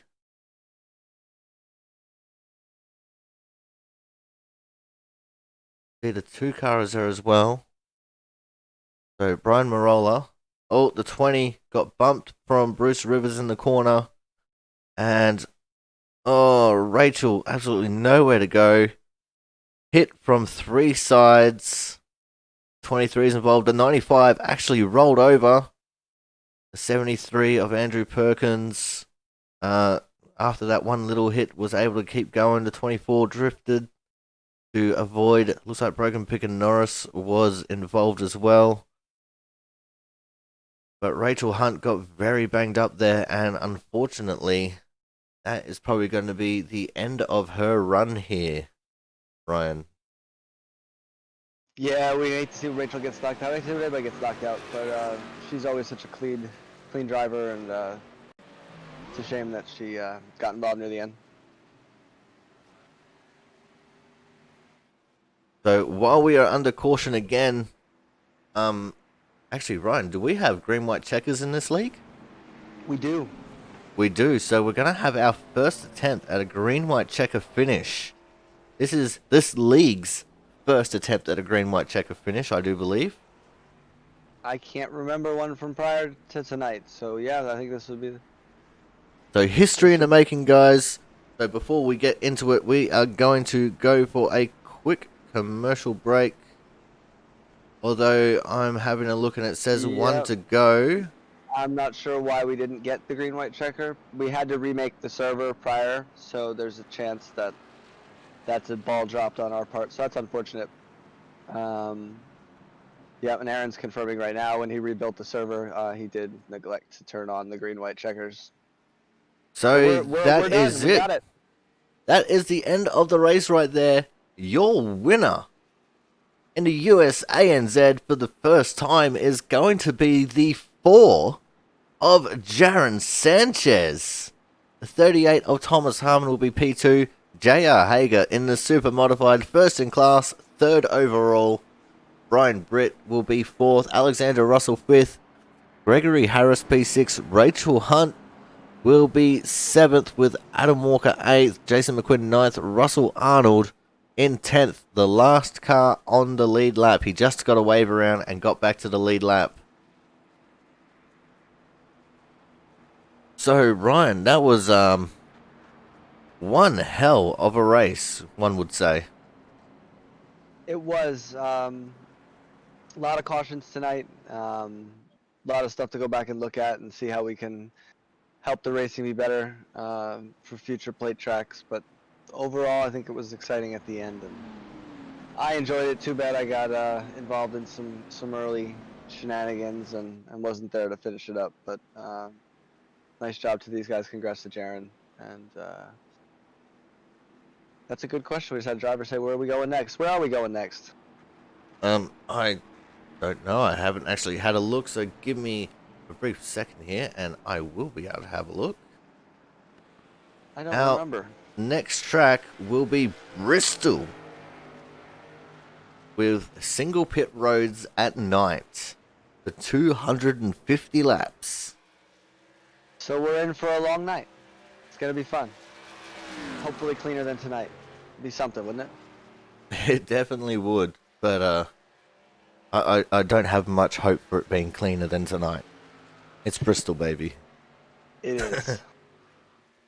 So, guys, there is your winner, clean and clear. Jaron Sanchez in the 4-car with Thomas Harmon in P2, Hager and Britt 3rd and 4th, and Alexander Russell in 5th. Gonna wait and see if he does any burnouts here in celebration. And if you guys are tier 2 subs to the Aussie Sim Commentator Twitch channel, you will have access to the burnout emote. As we see Sanchez immediately put it into wall to start his burnouts into the grass. He's a happy chappy. This is his first league race win in a long time. The first one that he's also been a part for in the races that I've broadcasted as well. So it's a very good day for Sanchez. But guys, we're going to go to a quick commercial break. When we come back, we will be having driver interviews. So make sure you stay tuned.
Alrighty, guys, we are back.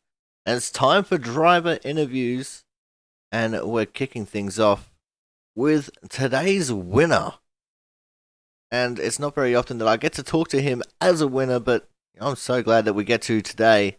And today's winner is obviously on screen, the 4 of Jaron Sanchez, as he just moves to the outside line to block the view of him that I had.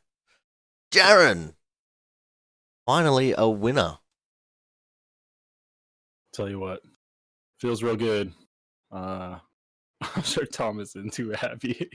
He was waiting for his turn to go at it, giving me a push up to the front. I appreciate that, but you know what? A win's a win, and I'm excited to get it done. And my brand new paint too. Might be good luck. Pretty excited about that. It very well might be. We commented on the fact that you had a new paint here tonight, and you only received one small punt in the back there, a little bit of damage on the car. But all in all, it seemed to have worked out for you quite nicely here tonight. Yeah, I was just trying to keep it clean. I avoided a lot of wrecks somehow. Got lucky a lot, and kind of realized, the safe place was to be in the front towards the end, towards the middle to the end, and so we just try to stay there. But yeah, I got a little damage on the rear end, but didn't seem to affect it too bad. I was still able to make some moves, so that's good. It was definitely quite an interesting little scenario there towards the end. What was it like for you? Having that long green flag run, having to do a splash and go into the pits to make sure that you make it to the end, and then having the race end under caution. Yeah, well, me and Thomas both were trying to get people in front of us. I don't think they realized what we were doing at first, but we knew we were a little short, and we were just trying to stay, 3 or 4 cars back. And it got kind of harder as people started figuring out that, we ain't got enough fuel to finish this race. So it was a little tougher. Next thing you know, everyone's going slower, and then, everyone came in for the splash and go. So we did that, and then, that last restart, I got up front, and when I had Thomas behind me, I was just trying not to look at how many laps was left because it would just make me nervous, and I knew Thomas was going to be coming on the last lap no matter what. So I was trying to keep him there anyway because it was the best situation, but I would have had a hell of a fight on my hands coming in the last lap. But unfortunately, we didn't get it. But I can't complain. Oh, you definitely can't. As I said, this is probably the first win for you in all of my experience of broadcasting races that you've been a part of. So, a big congratulations, man. Yeah, actually, I only got one other win in the league, and I was at Daytona also. So maybe Daytona's good. I don't know. But yeah, that was back in 2018. So I don't win a lot. I win a couple official here and there, but I just go out there and run and do my thing. And every once in a while, something like this happens, and I won the race. So I'm happy. Well, man, anyone you want to give a quick shout out to here tonight? Oh yeah, all the guys in this league that come out and race, and the admin's putting on this league. It's developing into a pretty good league. Got some good drivers coming here. I think Thomas for helping me out towards the end there. We're kind of trying to work together. We're the only ones left out of the output boys, and then my wife for putting up with this hobby. Corey, you for doing such a great broadcast all the time, and just real thankful to get this win. All right, man. Well, thank you very much for coming out. Congratulations on your win, and we look forward to seeing you next week when we go to Bristol. Thanks, Corey. I'm gonna go drink some beer. Oh, you deserved it, man. Well and truly. Coming up next, we're going to have our second place getter, and thankfully we don't have to move the camera too very far to get to them.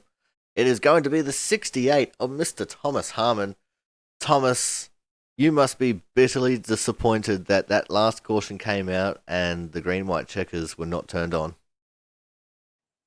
Actually, you'd be surprised to know that no, I'm not unhappy because I did not have a car to win. The one thing I learned when I got out front early in the race was that the damage on my car maxed out my top speed at like 193 with people pushing me. So I knew that I didn't really have much of a chance to win. But if I had somebody in front of me, I could run with whoever just fine. But when I saw the opportunity to get Jaron out front there, I had to take it. And then the way that switching lanes and going back and forth and everything at the end there was fun. But yeah, definitely good to at least get a P2 out of it. Yeah, just having a look at your car here on the replay screen that we got. Got a little bit of that left front damage and a little bit of a leakage of air going into your engine bay area. So I guess at least you weren't running too hot for the race. It wasn't too bad, but it would get warm if I stayed behind Jaron for too long. It was starting to get up into the high uh, or mid 270s right before that final caution came out. There's a lot of fast and frenetic action going on in the front with a lot of chopping and changing of positions and quite a few times yourself and Jaron getting caught behind the super modified of Mr. J.R. Hager there. So what was that like trying to save fuel, stay in the pack, but also have to deal with the fact of the car in front of you had no front bumper? That was fine. He was burning fuel with more fuel than we were. That's what our goal was to make everybody else burn their fuel and make sure that we saved enough to be able to race it out to the end. But unfortunately, everybody started for that splash and go. The rest of the pack was going to come in, and at that point, me and Jaron wouldn't have been able to save enough and maintain our speed. So I told him to pit with them and take some fuel, just enough to get us to the end and maybe a green white checkered. But yeah, it was just a matter of trying to keep one or two cars in front of us. So that way we could save. It definitely was an excellent green flag stop that you had. You went from being third to coming out into the lead of that little pack. Was it just you took a little bit less fuel, or did you just have an easier time getting onto and off of pit road? I think I just grabbed the pavement a little bit better on the way out of the pit box. Easy on the throttle, so that way it didn't spin the tires and get up speed a little bit faster. Now, next week we're going to Bristol. I didn't ask Darren this question because I wanted to ask it to you. Because you are, I'm going to just say it, the Bristol expert, in my opinion. So what's the feeling like for you going to Bristol with the singular pit lane? I'm perfectly fine with it. I know they like running custom sets here, but I hope they don't mess with it because the fixed set as it is can run both top and bottom lane and makes for some fun racing, especially if you get a nice green flag run. Um, but yeah, I'm just hopefully if with it being a stage race, I can pick up some points on Rachel and try to get that lead away from her. All right, man. Well, congratulations on P2 again. Anyone you want to give a quick shout out to before we let you go here tonight? Yeah, shout out to you up in the booth for broadcasting it to everybody. Shout out to the admins, uh, race control, all the drivers that come out each week, all the fans that watch, and Rachel for working with me throughout the race and a little bit in the practice there to talk about the feeling of the car and uh, help perfect the handling of it with what we could change. All right. Well, thank you very much for coming out, Thomas. Again, congratulations on P2. And we look forward to seeing you next week. Oh, I'll be there. All right. Coming up next, we have our super modified driver. First in class, third overall, Mr. J.R. Hager in the 88 car. JR, great race by you, man. You were towards the front even without your front bumper. How was the car handling for you? It's well, actually, you know what? It wasn't handling too awful different. It was just I wasn't there whenever I needed to be. If I feel like if I had my front bumper, I've been right there with Britt and Jason or Pushed me to the win. yeah, I would pushed him to the win. Yeah, I would have been pushing him, right? Nah, I probably would have ended up dumping him on a backstretch. No, I'm kidding. But yeah, it didn't handle too awful much different. It's just I had a lot of good cooling. Engine didn't get hot. Well, that's definitely one big advantage to driving the super modified over the cup car. But we did actually notice that quite often you would find yourself drafting up into a position of getting yourself into the lead. What was it like for you getting into the lead? Like, was your speed affected drastically, or was it all right as long as you had someone pushing? Well, as long as somebody was right behind me, it wasn't too awful drastic. Actually, I was aiming to be behind someone most of the time because I thought it was a little bit faster that way. But yeah, I just played my cards right and was there at the end. Now that final caution came out at a terrible time for yourself and for Brian. Just as you guys were about to mount an assault in the final couple of laps. But what was it like for you experiencing the bit of disappointment of finding out that there was going to be no green-white checker? Well, actually, I was kind of glad because I didn't feel like I had too awful many friends around me that was going to push me. So I was like, okay, I'll stick out in third. I did want to do my kicker, see what was going to happen, but I just did. I was happy with third. I wasn't expecting to win without a front bumper, so that kind of worked out for me. All right, man. Well, before we let you go here tonight, anyone you want to give a quick shout out to? Yeah, my teammates there, Thomas Light and Chuck Mobley, they had a great showing there at the beginning of the race. Brian Britt, pretty close friend to me, he's a great super speedway driver, and just want to give a shout out to them for, just getting me up there to third. If it was for them, I wouldn't have been in third at all. I had even probably wouldn't have even finished in the top half of the field. But looking forward to Bristol next week, home track. I consider it my best track on iRacing, so we'll see what I can do there. All right. Well, congratulations on third, man, and we look forward to seeing you next week. Yes, sir. You too. Thank you. All right. So that was the third place, J.R. Hager, and now we start getting into a little bit of the riffraff, and the riffraff always just constantly consists of the one person that we're going to call the 5 car of Mr. Brian Britt. Brian, P4 for you. Good result, but possibly not what you were looking for. Because you were one of the faster cars here towards the end of the race. Yeah, I'll be honest. Like, I don't know if you were watching during the broadcast, but I pitted early, took gas, took tires, and I came out and I inherited the lead there, and those guys managed to work their way around me. So, I mean, it is what it is. But it was a really fun race. I mean, I wanted to win it, but fourth place, I love it. I'm not mad at all. I had a ball doing it. Early race, it was really aggravating. I missed a start. It is what it is. But missing the start was probably the best thing I ever did, considering everybody pretty much wrecked their cars, and I had pretty much the cleanest car in the race. Well, I actually had a sneaking suspicion that you did take tires there on that final green flag stop because you had a much longer transit time through the pits, but it definitely worked out for you in the fact of it kept you up in that top 4 battle for the lead. As we can see it on screen right now, this was at the start of that green flag run where you're in the lead.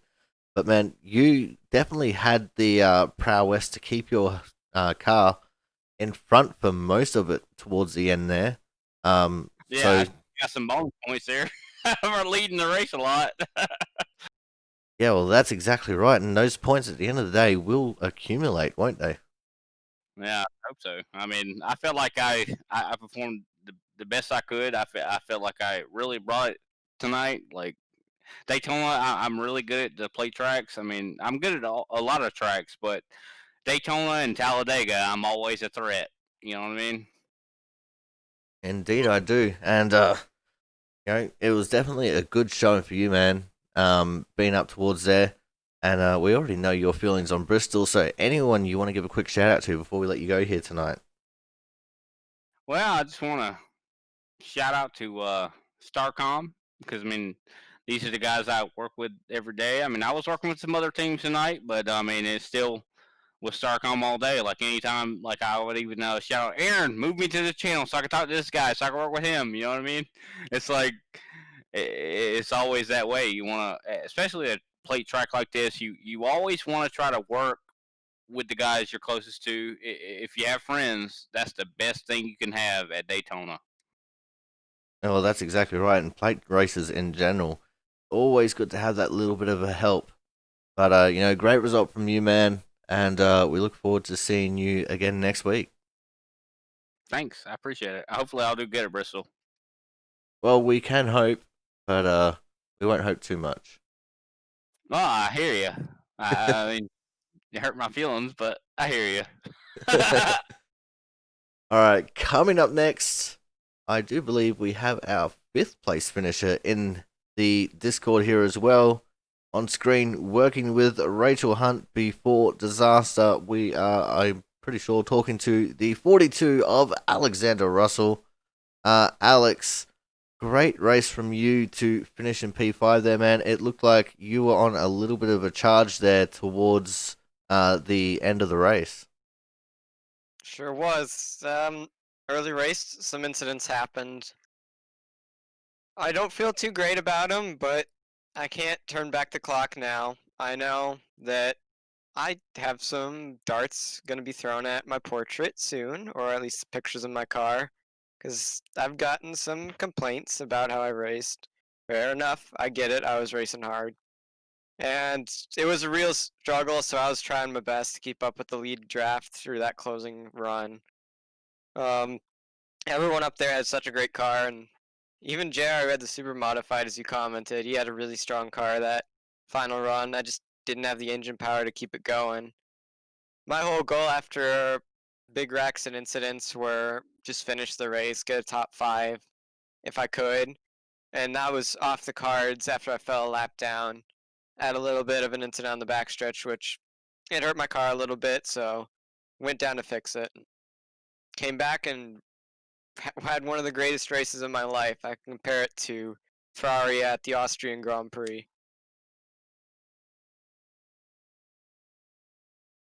Alrighty.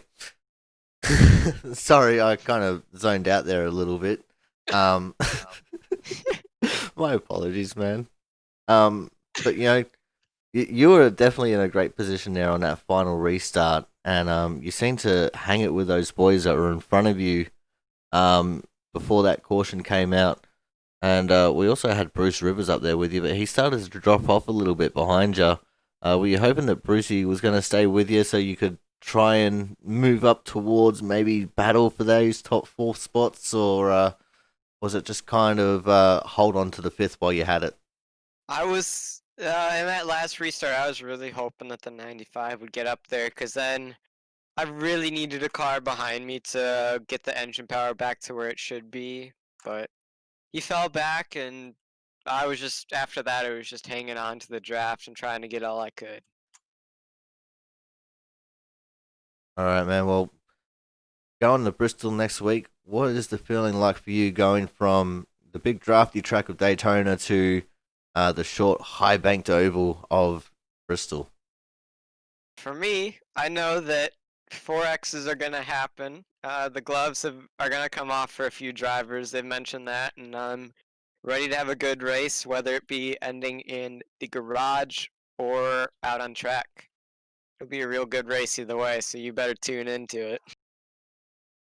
All right, man. Well, anyone you want to give a quick shout out to before we let you go here tonight? Like to shout out Rachel Hunt. She did a real good job letting me work with her towards the end. That got us up to the draft train. Thomas Light for really putting a fire on in my eyes tonight. And J.R. Agger for helping me out towards the back end of the race. He didn't do much, but he did what he could. And at the end, it was everyone for themselves. Indeed, it was. Well, congratulations on getting the top 5, man. And we look forward to seeing you again next week. Thank you. And hopefully next week I won't zone out while he's talking about Formula One.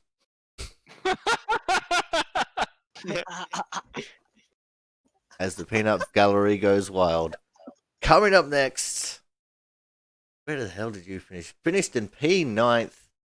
We are going to be talking to the 23 car of Jason McQuinn. I honestly can't believe it with how many incidents you were involved in or just about involved when P9 is a fantastic finish for you. Yeah, incredibly unlucky night. I got caught up in that first one. Had about 4 minutes of repair total, and from there on, I was down on engine power. I couldn't go much faster than like 192, and then I was just pretty much there for the ride, trying to get my laps back, and I mean, finished with the top 10, so can't be that unhappy about it. Well, see, it's not only that, but you finished in the top 10 and on the lead lap, which is, even more amazing. Yeah, at one point I was 2 laps down there early, and I just tried timing my repairs right on pit road to not put myself any more laps down than necessary. But you know, honestly, like plate racing to me, my experience, it I mean, whether winning an open series or finishing well or getting wrecked early, it doesn't really feel like I did anything. I don't particularly love plate racing because I don't feel like I have a lot of agency in what happens. But I'm definitely pleased with the top 10. Well, sometimes you'd rather be lucky than good, and you're definitely lucky to get yourself into the top 10 here tonight. Yeah, I'm lucky. There was a couple of other big accidents I was able to miss, and then the other two that I was involved with after the first didn't bang me up too bad. Just having a look at your car, it's definitely not too bad off. A little bit of crinkling It there in the it front. it doesn't look too bad, does it? But man, I couldn't even suck up the cars. The, uh, Uh, the thing is, at least you still got your front bumper and you still got your hood. The other two cars that we got in the shot here for this replay, one's missing the hood, the other one's missing the front bumper. and they were both faster than me. It was ridiculous. uh, but yeah, it was an all right race. I'm looking forward to Bristol. I think it'll be a little bit more fun for me there. All right, man. Well, before we let you go, anyone you want to give a quick shout out to here tonight? Um, yourself, the admins, everybody. JR, he did his best to start pushing me and accidentally hooked me, and I know I got into the 24 again on accident from that, and so I want to apologize for that. But man, there was nothing I could do. I just kind of got hit in an awkward place. Um, I really want to put extra thanks towards the guys that I practice a lot with. Aaron, Ryan, Brian, Chuck. They're always at the practices, and they help get me even more ready for a race that I didn't really have much chance of winning. All right, man. Well, congratulations on somehow finishing in the top 10, and we look forward to seeing you again next week. Yeah, for sure. Thank you, Corey. All right, coming up next, we had him in the booth for the majority of the race. You see, his car is just sitting there in the pits, completely all kinds of messed up. Ryan, not the cleanest of races here at Daytona today, and probably not going to be the cleanest of races next week at Bristol. You're probably going to have a long night ahead of you here going through the incidents, but all in all, not a bad race for Daytona. No, I mean the overall, I think enjoyment of the race for most of the drivers, I think would have been pretty good, even being down a couple laps. Some of the incidents were a bit unnecessary. It looked like from our perspective in the booth. It's hard to say sometimes because we're not watching the best of cameras for incident review. But I think Bristol's going to be a lot more fun in a sense because contact's a little more expected. It a lot of times doesn't have as big an impact on the cars, so we should have more cars in contention. Um, we were hoping for a little bit cleaner race, though. I will say that. There's a lot of talented drivers in this field, and it's tough to see a couple mistakes impact everybody. So um, we'll all keep getting better and show it at Bristol. All right, man. Well, before we go, anyone that you want to give a quick shout out to? Yeah, our whole team, and I'm sure the league sends thoughts to our missing driver tonight. Gareth was missing tonight because he had a family emergency, medical emergency. So he'll, again, I said this earlier, but to the guys privately, but we wanted to put just thoughts in the air for him. Hope whatever he's dealing with gets better. Oh, we definitely have that hope. Unfortunately, I didn't know about that fact. So, thoughts and prayers going out to Gareth and his family in this time. It's not good to hear. hopefully it's not as serious as what it sounds. I don't have a lot of details. I just know he said there was some medical emergency he had to deal with, and he'll let us know as soon as he can, I'm sure, on the team, and hopefully he doesn't shoot me for sending thoughts to him. Oh, I don't think he will. It's Gareth. He's a pretty cat. He definitely is. All right, guys, but that is going to end our broadcast here today. Thank you all for coming out. It was a fantastic race here at Daytona, and we look forward to seeing what these boys can do next week when we hit the High Banks Short Oval of Bristol.